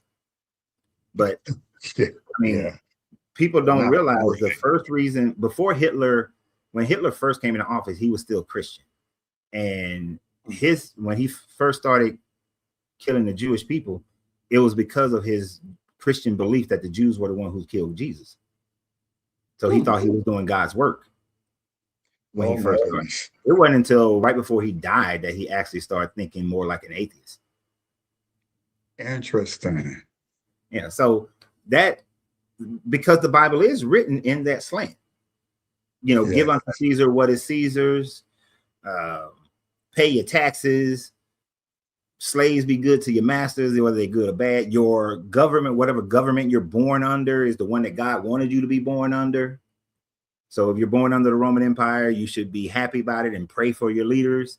All of that is Roman slant, governmental slant. Propaganda, political propaganda. Interesting. That's a tough one. Well, I can't a lot of, yeah, shit, man. That's why Constantine chose the Orthodox Christians to be the type of Christianity that was legalized, because those Christians were Roman Christians. And then, of course, about 60 years later, Emperor Theodosius is like, yeah, this religion gonna be the religion of Rome, because it was pro-Roman. If it wasn't pro-Roman, they wouldn't have took that. They wouldn't have done that. No, they would have picked Mithraism like a champ. They would have just stuck with their typical gods. They had multiple gods they worship. It would not have been, I guess, the Christian gods. So they kind of had to take the Jesus character, make it to their own liking, retrofit it, interchange parts like. They would have chose Mithraism. Theodosius realized that he could not hold the Eastern Roman Empire through military. So the best way would be through religion, and that's why Theodosius made Christianity the religion of the Eastern Roman Empire. He declared it for the whole empire, but the empire was split. I think it was already split at that time frame. So he declared that Byzantine Empire to be Christian, so that he can control the people without having to have as large of an army, because military costs were expensive as shit back then. Yeah. Much more so then than now. So he would have chose a religion, and if it wasn't Christianity, it would have been Mithraism. Actually, that's a good video to do a deep dive into, why he would have chosen Mithraism over Christianity if it didn't have his Roman slant. Because Mithraism gives you some of the same stuff that you see in Christianity, of a more pacifistic religion. Yeah. I haven't even heard that before. The Mithraism? I had to look that up. Part of a lot of different religions. It's religion for religions for religions. Yeah, when you do research Mithraism, you will come across the Bacchae. Read the Bacchae. And then after you read the Bacchae, think about Paul. Think a lot about Paul when you read the Bacchae. And you will see that a lot of what happens to Paul is stories that happen in the Bacchae, which is by the time of Paul, it's about a 400-year-old story, 300 to 400-year-old story. But it was still like one of the most popular stories in the Roman Empire at the time frame. Kind of like how Shakespearean plays are still very popular. The story of the Bacchae was still incredibly popular in the first century, and it sounds a lot like Paul. This is why I question whether or not a Paul actually existed. And you can question a lot of different people whether or not they existed. That's just, would they say, oh, this happened? Then you can say, well, how do we know that happened? All right. Is there at least, 2 or 3 accounts? Well, we lost it in translation. Then that's that part too. Let's just say we had the undeniable proof. There's the translation part of it, from Hebrew to Greek to English, from English to this language, that language. So even if you had the accurate account of anything, a lot of it is going to be lost to just the translation process of things, the meaning, the substance. I would give you that if we was back in like the 1600s when like King James did his translation, that a lot is lost in translation. But in today's world, we have enough information. We have enough understanding of the culture that we get a lot more right now than what people had even 100 years ago. Right, because we do know more about how the cultures were at that time frame. We have a lot more documentation, a lot more writings, potteries, all that kind of shit. So we know a lot more about the culture now than we did then. We understand the difference, like where Koine Greek mistranslates the word virgin from the word Alma, and that the story in Isaiah is not about a virgin, is about a young woman. But then when Matthew is writing this, we now recognize that Matthew whoever wrote Matthew was more than like a Hellenized Greek, and who did not know Hebrew as well as he should have known it, because he makes that mistake of translating Alma to Parthenos, which means virgin, when Alma means young woman. If Isaiah meant virgin, he would have used the word Bethula, which means actual virgin. So we can see those mistakes. We can see where King James Bible added shit that was written in the margin, which is just a scribe's thoughts on what this should say or what this actually means, or words that were added into it. Like they wrote a word above, and you know how we, like, if you want to add something into a sentence, you write it above and had a little arrow thing pointing down. Yep. We can see where the scribes, where what King James used, those scribes did shit like that, and those things were added or changed. Where the word for church, everywhere it says church, it shouldn't say church, it should say community.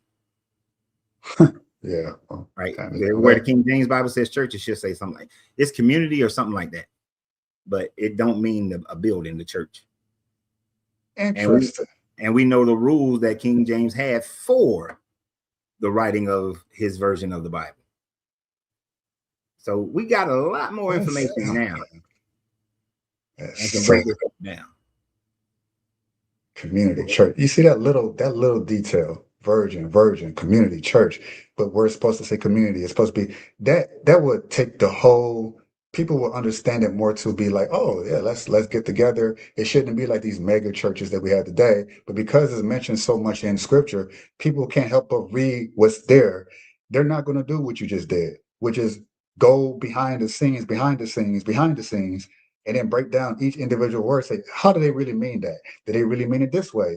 So even though we had the technology and the means to do it, because we couldn't, you're right, 100 years ago, we got libraries, but we couldn't. As one person, you need a lot more access to a lot more information to break it down much more quicker. So we can get the knowledge faster and assimilate it better. But even though we have that, most people still won't use it because it's so difficult to do what you do, which is go and read it. You might read a passage. Most people say, I'm satisfied with that. But you'll read a passage and say, well, okay, wait, this word, how does this word, what's the etymology of this word? What is it in Greek? How does it translate to Hebrew? Then you have to read the passage in the way that you just got the new understanding, which is not exactly what you read in the first place. It's a lot. And most people are not going to go that deep into it, which is a huge issue. That is a major flaw in Christian, at least among Christian friends. I'm not as skilled as you are in that area. You've done a lot in that area, but I would say I'm embarrassed at how much more I'm willing to do it than they are. And I don't call myself a Christian, but they do. So I have questions, and they give me these base answers. It's kind of like a stock answer, like a stock photo you pick up on. It's like, no, come on, man. Like, I'm expecting you to do it better than me because you're the Christian, right? So you're supposed to actually teach me more than what I know, which I know is not much. But I shouldn't know more about you and this subject than you do. When you think you know more about it than I do, which is crazy. You're right. Most people aren't going to go and do that much research. Because most people are sheep. Most people are sheep. They're just going to follow along whatever they've been taught from birth, or whatever they gravitated towards, or the culture that they live in pushes them towards, if they do decide to become spiritual in any form or fashion. And it's interesting. Me and one of my cousins, who is like my little sister, we had this conversation less than a year ago, like a few months back, because she finally asked me the question of why I do what I do, believe what I believe, because she allows her sons to watch my videos, right? Which I thought it blew my mind that she did, because she's very devout Christian. Very shocking to me. But one of the things that both of us came to an agreement on, and she admitted to herself, is the fact that she would never go and do this amount of research because what she believes in gives her comfort, and she doesn't want to disrupt that comfort. She said this out her mouth. She told you this. Yeah. That is a level of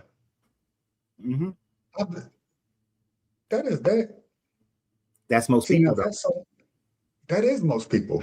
You quite blessed to have a sister who even thinks that almost sounds untrue. I've yet to run across someone who would, knowing, because most Christians believe they have all the answers because it's all in the Bible. I'm like, man, that's some arrogance. I said, okay, cool, I'll let you have it. But I've never met anyone like that before. So I would say she's, you know what? I would say your sister is more Christian and more Christ-like, if a Christ did exist, than most Christians are, who claim that they are. Because if we are to believe that Jesus was who he was, that he was a real person, that he existed, he would have a level of humility and say, you know what? I don't know everything. I don't have all the answers, but this is what I have for you at this moment in time. And that's it. Right. So what your sister displayed is more in alignment with how Christ would have been himself, but how most Christians are not. Because I got all the answers, and I can tell you, you're going to go to hell. You're not going to do this, and if you do this, do that, X, Y, Z. But I got the answers. You let me tell you something.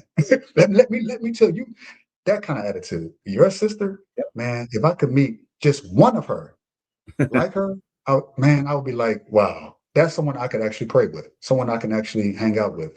I can see myself fellowshipping with, so to speak. And I would imagine that's how most of the early Christians at the time who believed in this Jesus that you say may or may not existed or was an amalgamation of them, that's how they would have behaved. So a lot of Christians today have they weren't behaving like that. Over. I need you to research early Christian history. They weren't behaving like that. They were fighting. They were fighting. Yeah.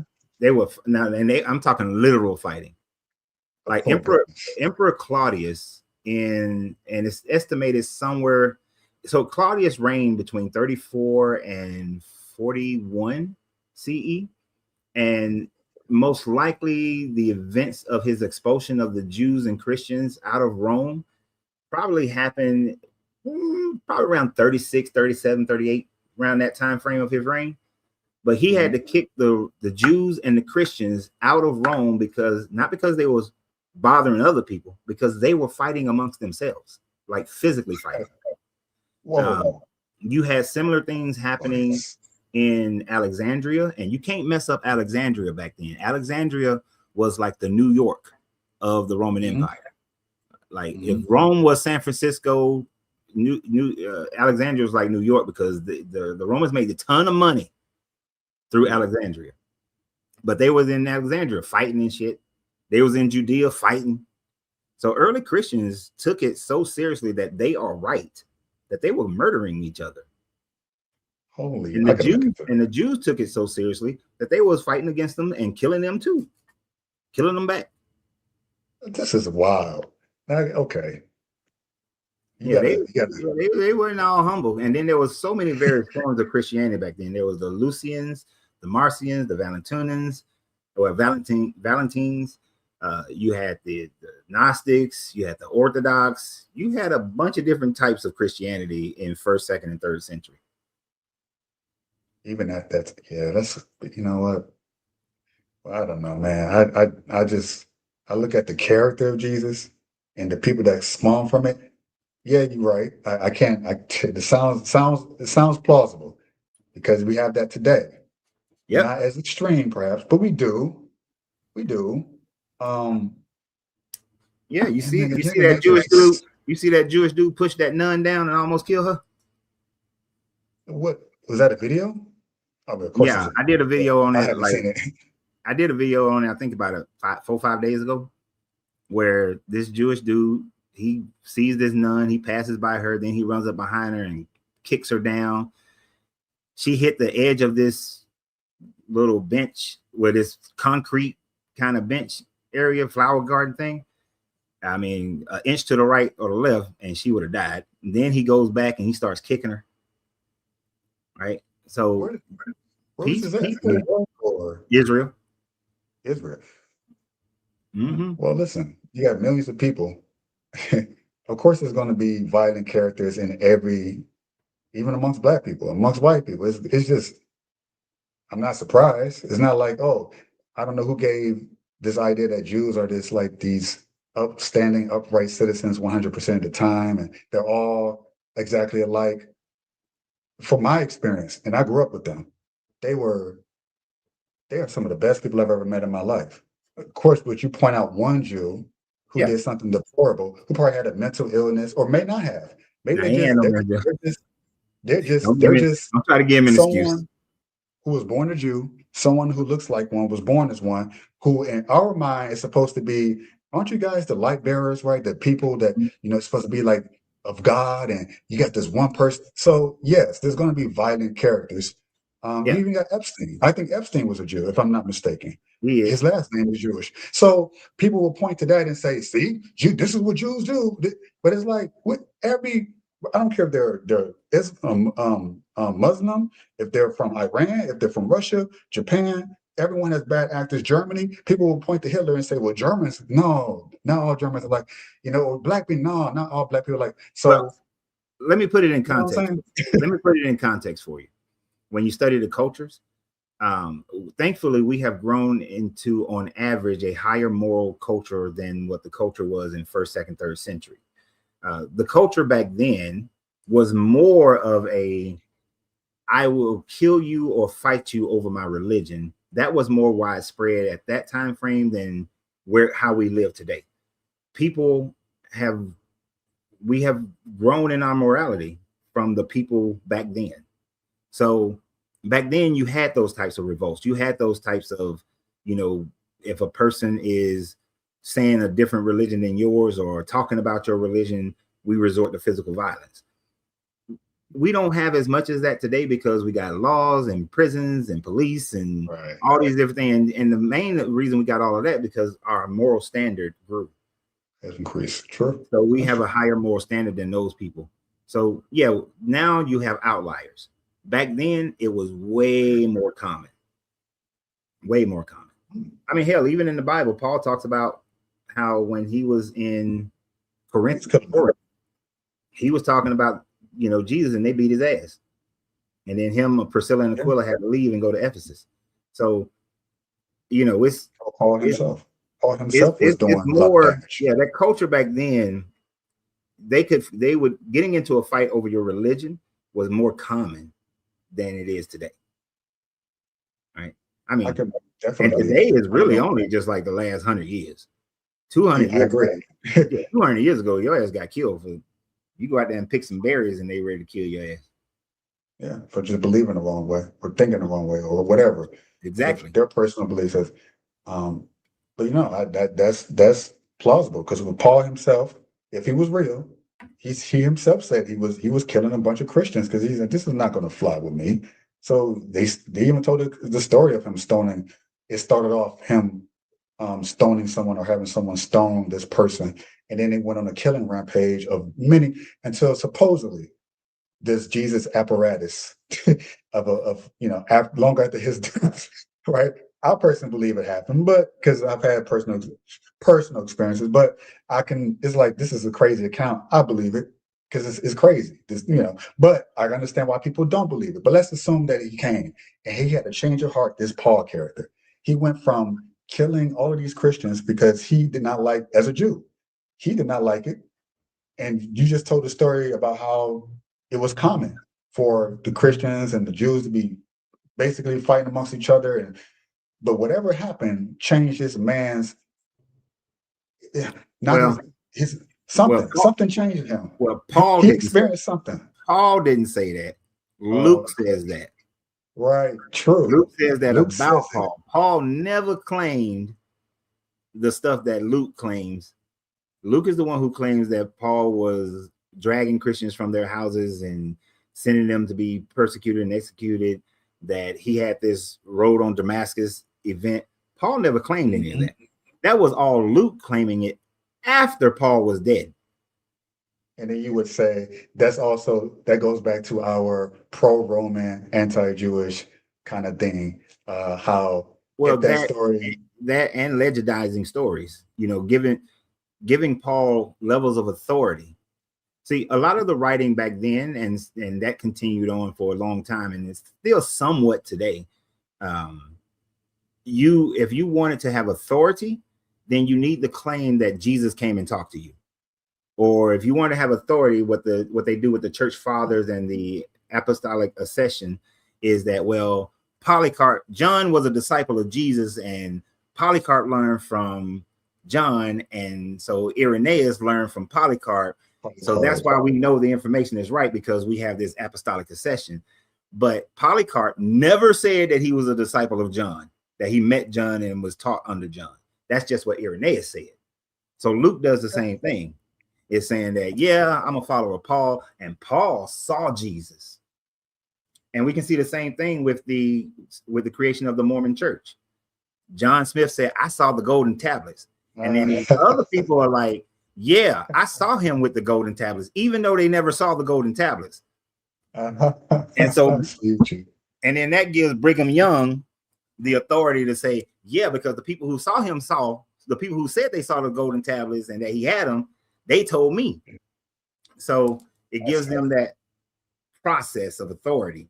And a lot of the writings are done in such a way so that they can have some authority, you know.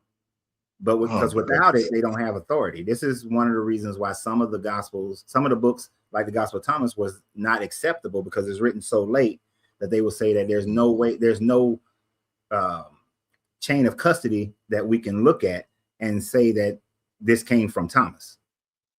Right. So that's how they had authority back then. We don't have to do that today because we have access to information and can research things. But even when we're researching, there's still levels of authority. Like if you were writing a PhD paper or any kind of term paper, you know, you got to cite your references. And then and by citing a certain reference, you can say, oh, well, like if I were to cite Bart Ehrman, well, Bart Ehrman says this. Well, we know Bart Ehrman says this because this person, you know, said he got it from this person, and that person got it from that person. So it creates this line, this chain of knowledge being passed down the line, you know. So that's what the early writers were doing, so that they can have some level of authority. That's what Luke does. He claims to be a follower of Paul. The writer of Mark claims that he was Mark, I think, claims that he was a follower of Peter or something like that. So, you know, they try to create these authorities because they know that without it, everybody's going to leave it. Right. Oh, well, yeah. They create these authorities, and then there's also the possibility, the slight possibility, that they did have access to these individuals. But you said it's much more likely that they did not than they did. Yeah. Because if you did, let's say you were able to, before Jesse Jackson died, you were able to interview Jesse Jackson and find out what was going on during the civil rights movement and the innermost secrets that was going on with Martin Luther King, and then you decide you're going to write a book about Dr. King, right?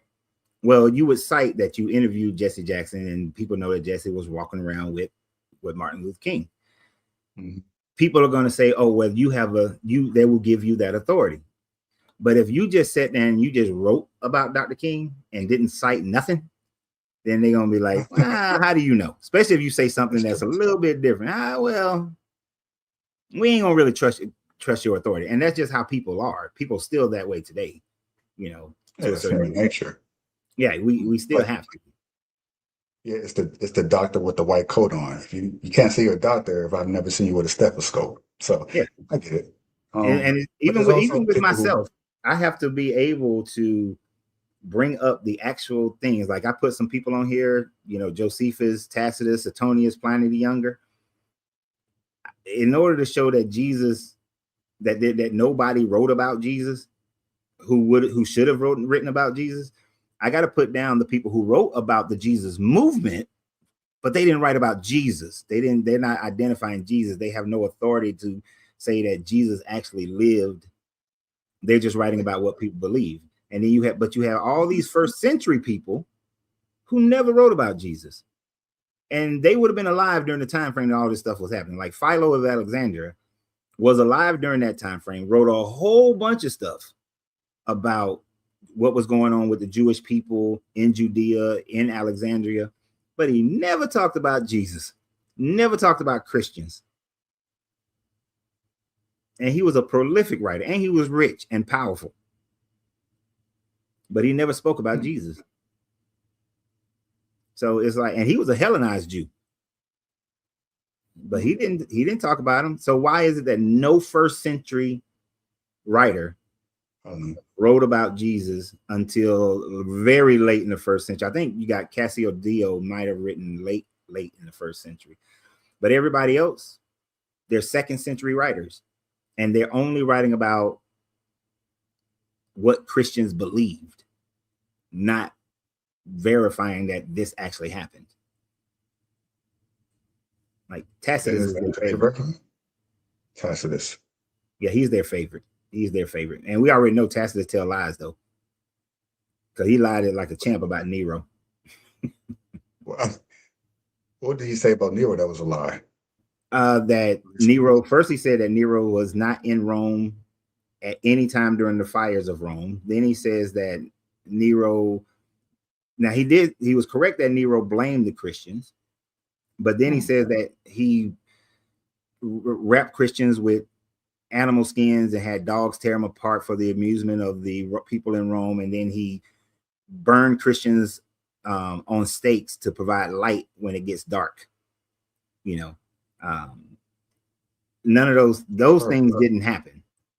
One is it's not feasible to use human bodies to burn as a light source, because human bodies don't burn like that. They would smolder and wouldn't produce light for you. And the other part is that if this happened, Tacitus is the only person who writes this. No one else, no other historian writes this, even after Tacitus, which would be Suetonius, who writes about the Roman fires about 7 years later. Suetonius says that he blamed the Christians, but he didn't do all the shit that he did. And then we know other documentation show that Nero was in Rome. That he wasn't in Rome when the fire started, but he rushed to Rome right after the fire started, and he was there organizing the government and people to put the fires out. Right. He did open up his garden for refugees, people who got burned out. But that whole standing on the roof and playing a lyre and all that kind of stuff, playing the fiddle, that's true. It's a whole bunch of made up bullshit. The whole thing of burning Christians alive was bullshit. But he did blame Christians. Every historian who wrote about the Roman fire of Rome almost everyone do agree that he blamed Christians. But as far as the punishments, Tacitus is the only one that writes that, and then just some of it is too far gone. And then it's known that Tacitus had a problem with the Claudio Julians. He did not like the Claudio Julians and was currying favor with the Flavian family. So there's political reasons why he would talk shit about Nero, but then praise Vespasian and Titus.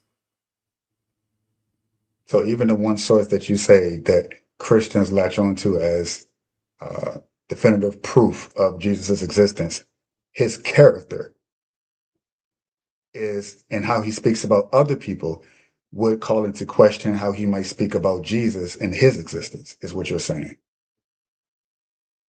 Well, his character shows that he's not 100% trustworthy, yes. But what he wrote about Christians doesn't prove Jesus. It just proves what people believed.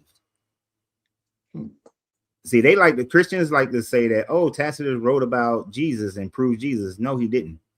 He didn't write about Jesus at all, other than the fact that people believe that this dude, and they called him Crestius, was crucified by Pontius Pilate, and then he doesn't say anything about. Then he talks about they believe that he was crucified by Pontius Pilate, and they have this sick notion of drinking his blood and eating his body. That's about all he says about them. So he's talking about what people believe, not what he's not proving Jesus. Just people believe that. And the same thing with Pliny the Younger, even Suetonius, they wrote about Christians, but they're writing in the early 2nd century. So they're just writing what people were believing. And there's a difference between writing what people believe and the truth, validating their belief. Like, we can write about Waco, Texas with the Branch Davidians. We can talk about what people believe, but that doesn't mean I'm saying that David Koresh was Jesus. See what I'm saying? I do see what you're saying. I got only just, I guess, one more. It's not random, but it is related to what we were just speaking about. It's about Josephus. I know I got to do a lot more research on this non-Christian. He was a Jew, apparently. Yeah, he was a Jew, so a Jewish historian. who non-Christian has no stake, in the game. And this is just an overview. I know it's just a blanketed overview. I know you did way more research, but I want to hear what your thoughts about him specifically and what he has to say, which isn't much. And this is just based off what is showing. He's saying, so they say, that he at the time, first century, so roughly around the time when Jesus was here, apparently, he recorded Jesus' execution under Pilate. He recorded it. But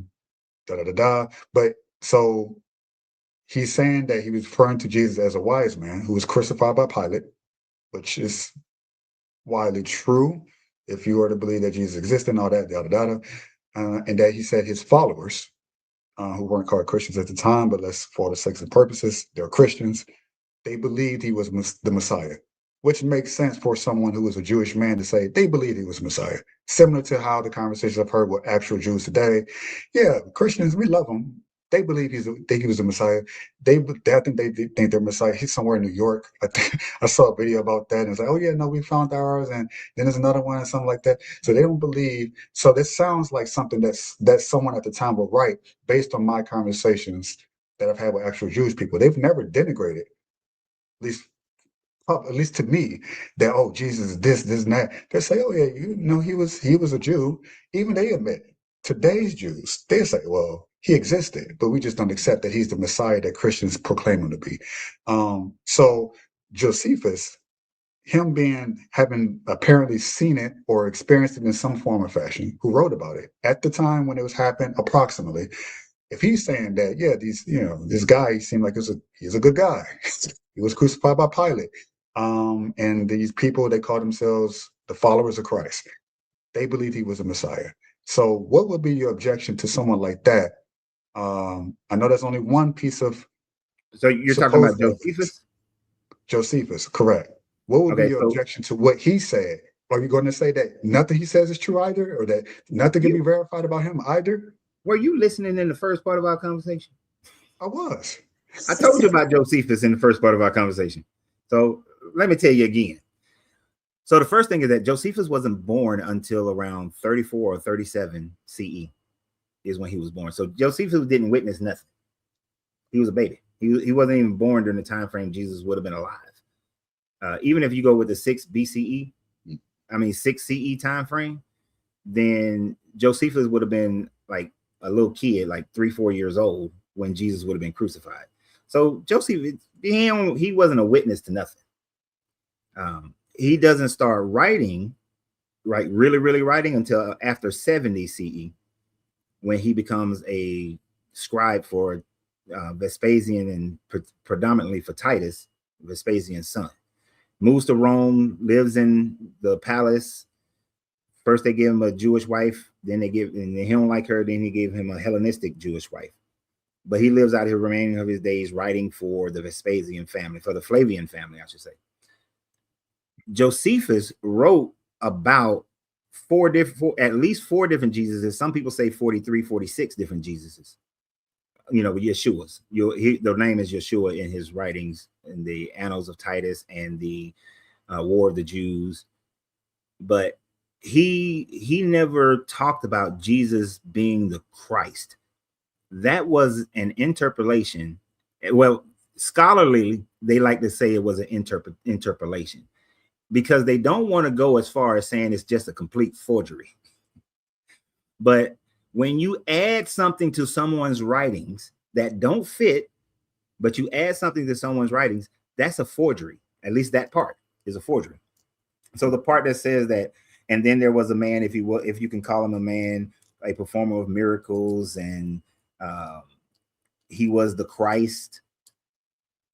That part was added to Josephus's writing. Most experts say it was added either in the late 4th century or in the early 5th century. So this would be after Rome has been established, after the Roman Empire has been established as a Christian country. Josephus never gave up being a Jew. So a Jew would never write that somebody is the Christ unless they believe that that person is the Christ.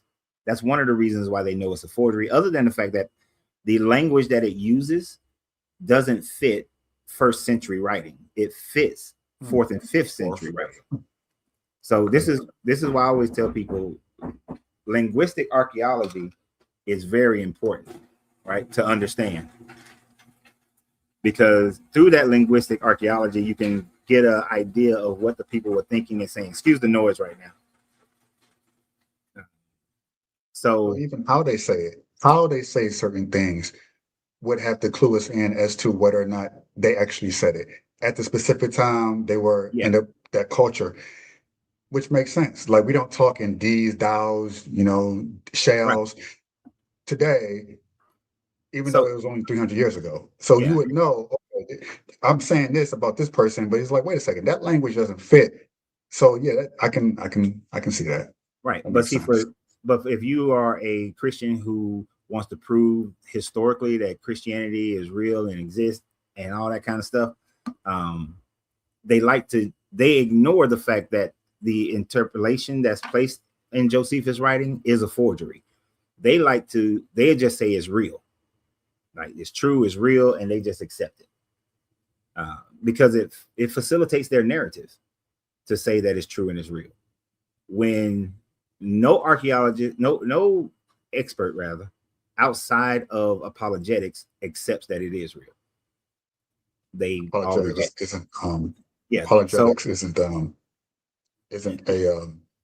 they're arguing for something. They're not looking to prove or disprove what they already believe. They're just trying to push something using a lot of intelligent language and conversation and charisma, really. Yeah, and that's why I always tell people, when you research something, try to research it without already having a predetermined landing spot. Because when you have that predetermined landing spot, then all your thinking is going to be biased. And an apologetic thinking is already biased because they've already decided that it's got to prove that Jesus is real, that he was alive, that he was a real character, that the Bible is true. So when they see information, if it goes against it, they're going to reject that automatically. Wouldn't they make the same exact argument of yourself?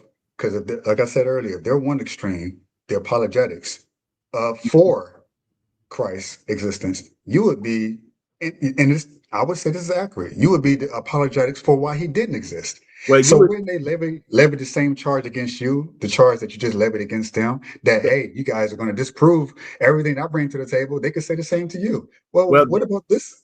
Well, they would now because they're only hearing them now and they don't know my story. If anything, when I first started doing my research into the Bible, I wanted to prove Christianity was correct. Like I was praying like nobody's business that God would lead me to the correct information to reform Christianity from the misteachings that's in it, and that Christianity is true and correct. But then everywhere I went, when I went to Israel, when I went to Italy, and when I went to Egypt and Sinai Peninsula, all them places, everything just kept showing me that the information is wrong. And it was a struggle that I went through from age 9 up until about age 36. That I was biased, actually. I wanted to be, I went into it biased. But the problem is that I cannot ignore facts. That's the problem. But then as the facts, but it took like almost 30 years for those facts to build up for me to say no, because all my family, my friends, everybody was Christian. I want to be Christian too. Shit makes it easier, especially back, and I'm talking back from the late 70s up. Like, we didn't have the internet. There was no going out here and finding a whole group of people like the 50 on here and the 9, 10, 11 on TikTok. I couldn't find a group of people. There was only one other dude in my town who was in disagreement like me. And we were island of yourself. Yeah, exactly. Yeah. I mean, my family never ostracized me, but people in the community did. I got kicked out of at least 4 different churches until my grandmother just got tired of getting kicked out of churches, and she was like, you know what, you ain't gotta go to church no more. So wow. So to say that I'm biased would be an incorrect thing unless you're just listening to what I say now. But if you know how my journey went, then there is no bias. There is just, I'm just looking at the facts for what they are, come to an understanding of those facts, and then put them into practice. And that's it. I mean, I can't go, trust me, My life would be a lot easier if I was just Christian. Hell, with the way that I am, if I was Christian, these channels would be a hell of a lot bigger. Bro, I was about to, yeah. You have the the gravitas, the charisma, the knowledge. You kind of, you kind of remind, and it's not in a bad way, but you know how you have the what is that community, that Black consciousness movement community, the Brother Polites, Tariq Nasheeds. You have Yeah. that kind of, you can, even if people don't know what you're saying is true, they'll listen to you and say, oh yeah, you sound like he's telling the truth. You just have that ability to put words together in a way that makes people want to listen. So yeah, you would have been extremely Yep. popular, even if you didn't believe it. I don't You talk couldn't about even it. talking. I don't talk about it that much, but I did a couple back 10, 11 years ago or so. I did some podcasts with Polite and all them. And one of the things that Polite, actually, I know he said it, and I forgot the other guy's name. If I hear the name, I know the name. But they actually told me in the back office, like after we finished the whole thing, and then all of us are just talking for a little while, they was like, dude, if you really want to make money on this thing, you're gonna have to, kind of get more in the middle, kind of like, or either start pushing towards like a Black consciousness or something like that. And I was just like, hell no, I ain't doing that. And because that's what people do. Because one of the, if I wasn't going Christian, one of the things I could do to make this channel more popular is to push people into another narrative that they can find some comfort in. Like if I can pushing them into ancestry worship, or something like that, or pushing them or talk about, oh, we're stardust and we're all, I just had a conversation with a dude the other day, we're all just fractals of the creative energy, and we're here to have an earthly experience, and our goal is to return back to the Plamora, and the demiurge is holding us captive in this state, and we forget every time we're here, and we reincarnate until we can go back. That's the message of Jesus. You really go a Gnostic version. Yeah, if I yeah, you gotta do it. Yeah. That will have a hell of a lot more people listening, because it gives them, like I told you about my cousin, who's like my little sister, that gives them a level of comfort to be able to say there's a greater purpose for our existence and existing through all this pain and misery and all that, because people don't like my version. My version is that nobody knows what happened after you die. And if you take away the religious, spiritual aspect of waiting for some afterlife, or there's some great promise, then what you realize is that the only thing that is real is right now. And with the right now, when you come to that realization that death doesn't matter anymore, and the right now is what matters, then you start to see the world differently, and you don't worry about all this bullshit that's going on in the world. You don't suffer unnecessarily, because now the accountability for making your life better, your community's life better, your family life, is all up to you. And you actually have the ability to do that, because you'll understand how cause and effect works. And so you make your heaven now, just like you're making your hell now, or people who got influences making your hell, but you have the power to make decisions to make your life not hell. But people don't want that personal accountability. They want to think that there's a reward at the end, and that doesn't go over well with people. People want to be, like my man on TikTok is saying, they want to listen to the grifters. They want to be grifted. They want to be lied to. So, and I just can't do that. I can't sit up here and tell y'all that, oh yeah, your ancestors is watching over you. No, the fuck they not. You ain't got no proof that the ancestors is watching over anything. You ain't got no proof that you reincarnate into anything. You ain't got no proof that there's a life after this one. So if anything, and a lot of people take that and be like, oh, life is so horrible, then you just don't give people hope. No, the hope should be in what you can do right now. Like me and you about to get off in a few minutes, because my wife just came over here, and my hope to make my life better is to go spend time with my wife and not sit up here and talk to y'all all day. Love y'all. But I got way more happiness talking to my wife, hanging out with her. Yeah, and it's those moments that people don't want to take accountability for, to make sure that they can have a better life. So, and it's a learned process. I wasted so much of my life working so much that I missed out on a lot of stuff with my kids and in relationships and friends, because I was working 7 days a week building a business and all this kind of stuff. And a few years ago I was like, you know what? I'm finna retire. I ain't doing this shit no more. I'm gonna sit back, and if I start another business, which I am right now, it's gonna be something that I don't have to give up all my damn time to, because spending time with my wife, my grown kids, my family members, the couple of friends that I have, that's way more important. Like this live almost didn't happen today, because at first I was like, I don't feel like it, but then I say, you know what? Let me go on there, because I know I ain't done none all week. So, and I know, and we going out of town in the morning. So I was like, you know what? Let me just go and do one. But it's the choices. We all got these choices that we need to make. Yeah, but we're making choices based on, most people are making their choices based on the belief in some God, some retribution of a God, or some gift that a God gives you at the end. What my man say in Kung Fu Panda, the present is a gift. That's why it's called the present. It's a great. I love that. He said some shit like that. I like animations. Yeah, they all can tell the truth. I guess I only have one more thing to everything you just said, man. I'm thinking about the scriptures and the things in the red letters where Jesus said, how taking accountability for your own life, the kingdom of heaven is within you, not some fairy tale land outside of yourself. You can make changes now. You don't have to wait for things to happen. You can make things happen because the power is within you already.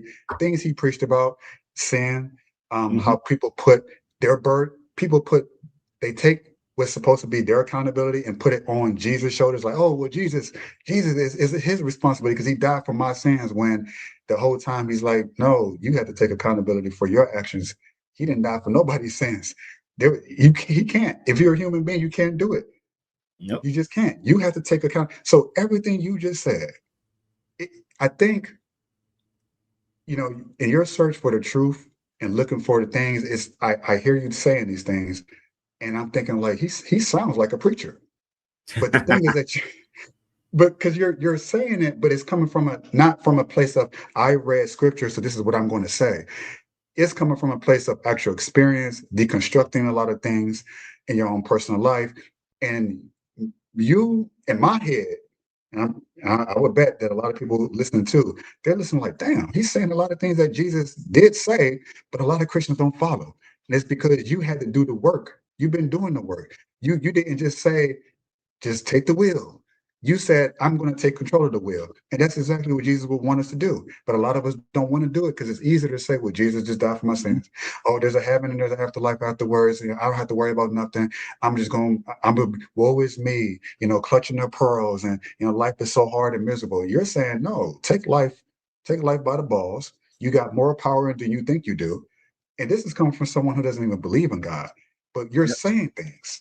You're saying things that literally I'm just hearing the scripture and you're saying, I'm like, damn, that's a scripture. I said, that's a scripture. That's a scripture. These are things that Jesus said that people say, but they don't believe it. But you're saying it. And it's like, you know what?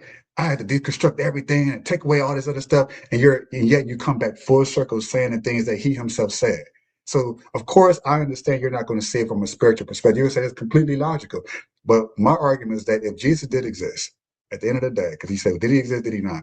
If he did exist, then he would be logical. He would be reasonable. He would be rational. He wouldn't try to gaslight you and say, yeah, believe in this fairy tale. Yeah, believe that I was born from, I guess, some God who wanted to impregnate Mary and make Joseph jealous and then piss him off and then all this other stuff. Yeah, believe that. No, you don't believe in nonsense. And I'm saying, if Jesus existed, he could not have believed in a lot of the nonsense that's in the Bible. So my last question for you is, if the things you read and have dissected from the Bible to be untrue, does you does the things that's not true, or based off your research and evidence, fact finding expedition, does that negate the existence of God and or Jesus being true? Because it's almost like you're saying you can't have this text and all this information out there being false and then something else be true. But could two things be true at once? In that there is a God that exists, that Jesus did exist, but it's not the way that he's been written about. It's the perspective that he's been talked about, or even a God.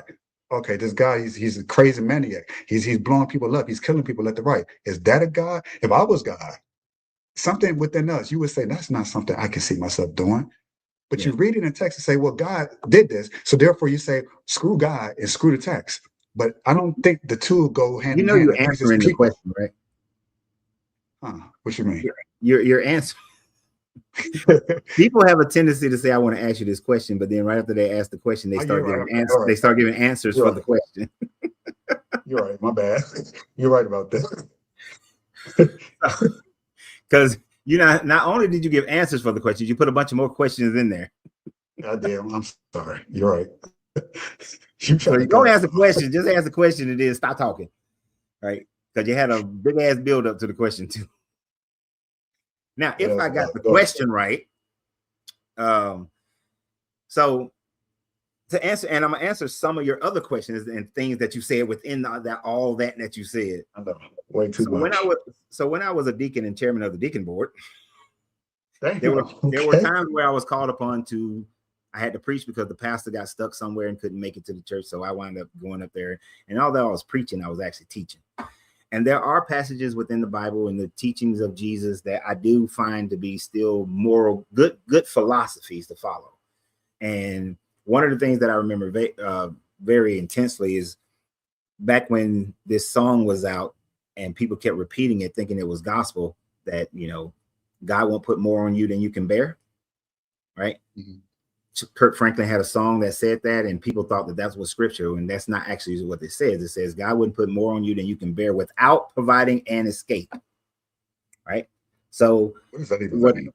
It means that when you got a bunch of issues and problems going on, there's a way for you to get out of it your damn self. That God will provide a way for you to get out. But see, the doctrine, the reason I bring this up, because the doctrine of Christianity is taught more than what the actual book says. You see where I'm going with it?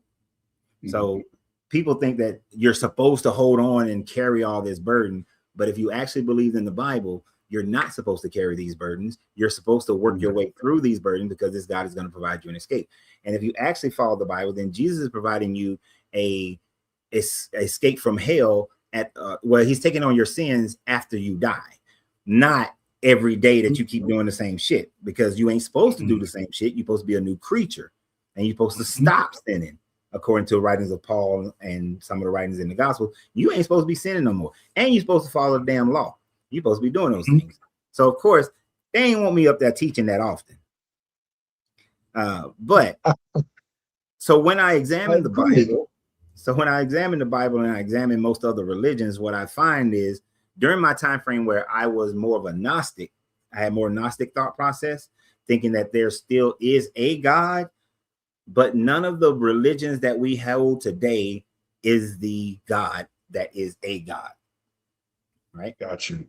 So the Bible God is a horrible God, Old Testament and New Testament, horrible God. If that bastard was the real God, was a God, and I died and I see this dude, I got problems with him and I don't want to live with him. Right? So unless you turn me into some automaton, get the hell away from me, because you're a cruel, narcissistic, conniving bastard. Don't want to deal with you at all.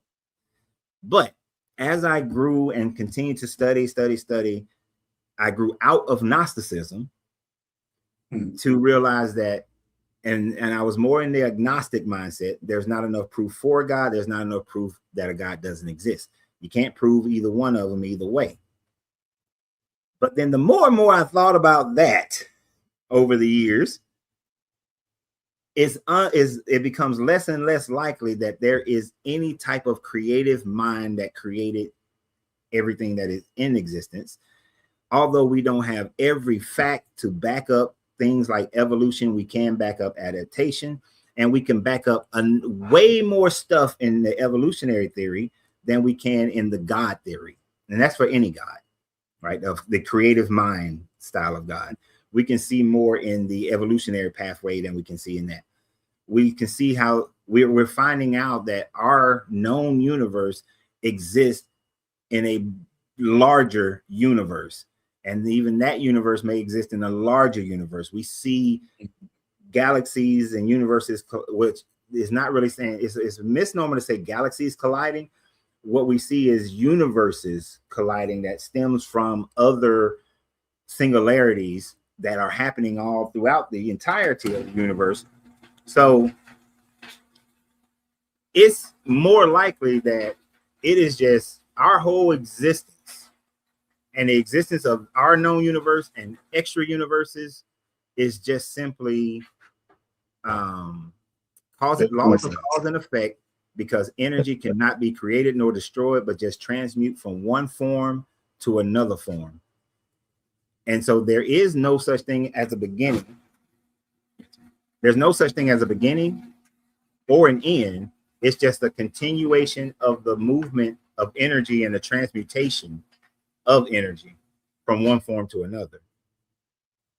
So there's more to go against a God, any type of God actually existing. So that's where I am.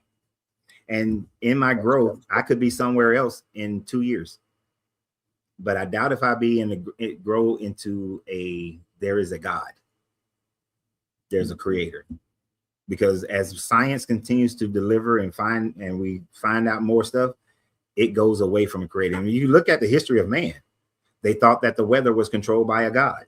But then we start learning weather patterns, and weather's not controlled by God. We thought volcanoes controlled by God. Then we find out how volcanoes work, and volcanoes not controlled by God. So we keep on finding out, the more we keep learning, that these things are just processes of nature, not processes of an intelligent mind. That's interesting. That process of nature. But nature wasn't created. It just coincidence, one big cause and effect. And from nature, you get everything that we have here that just is one big coincidence. You just spinning ball in the middle of the world.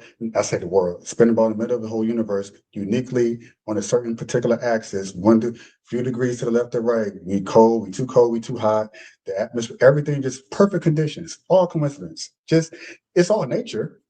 True. Yeah, but it ain't perfect. It's easy to say. It's not perfect. That's another misunderstanding, that it's all perfect. Earth is, think about it. You take any human born butt naked, what parts of the earth can that person actually live in?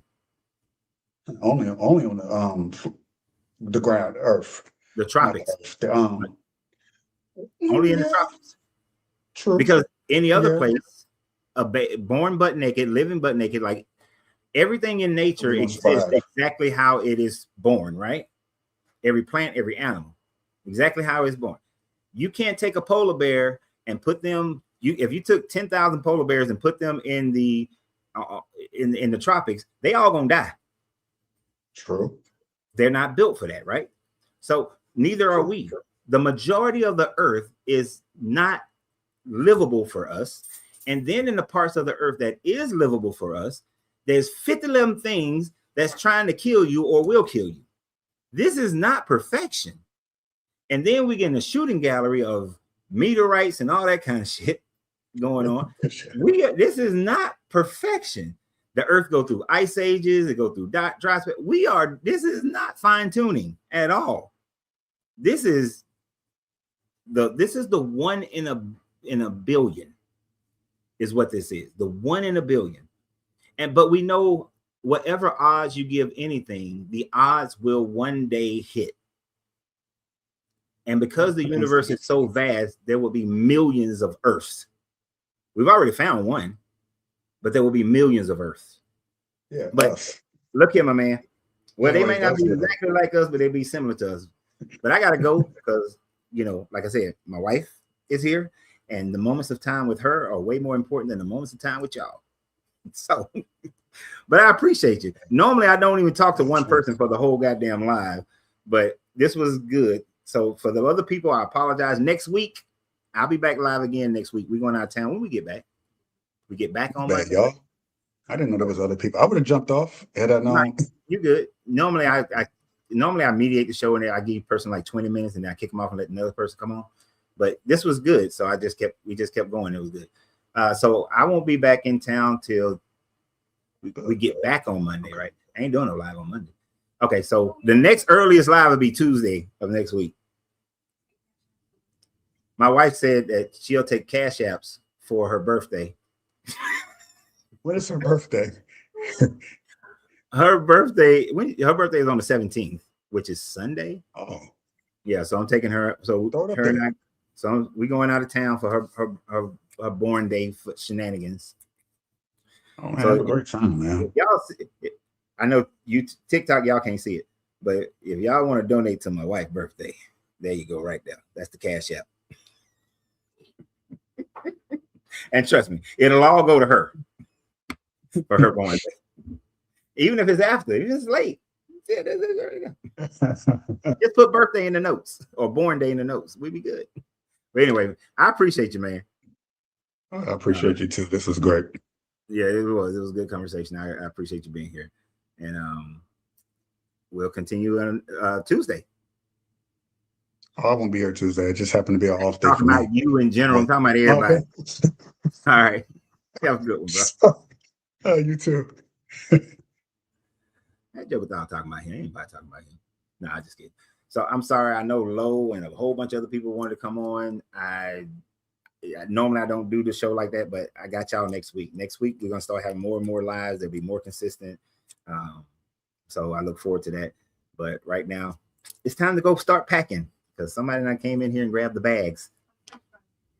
Oh, and she got food cooking, so gotta go. Love y'all. Always remember, you gotta free yourself to be yourself because your greatness is non-negotiable. Good journey, good vibrations. I'm about to say good creations.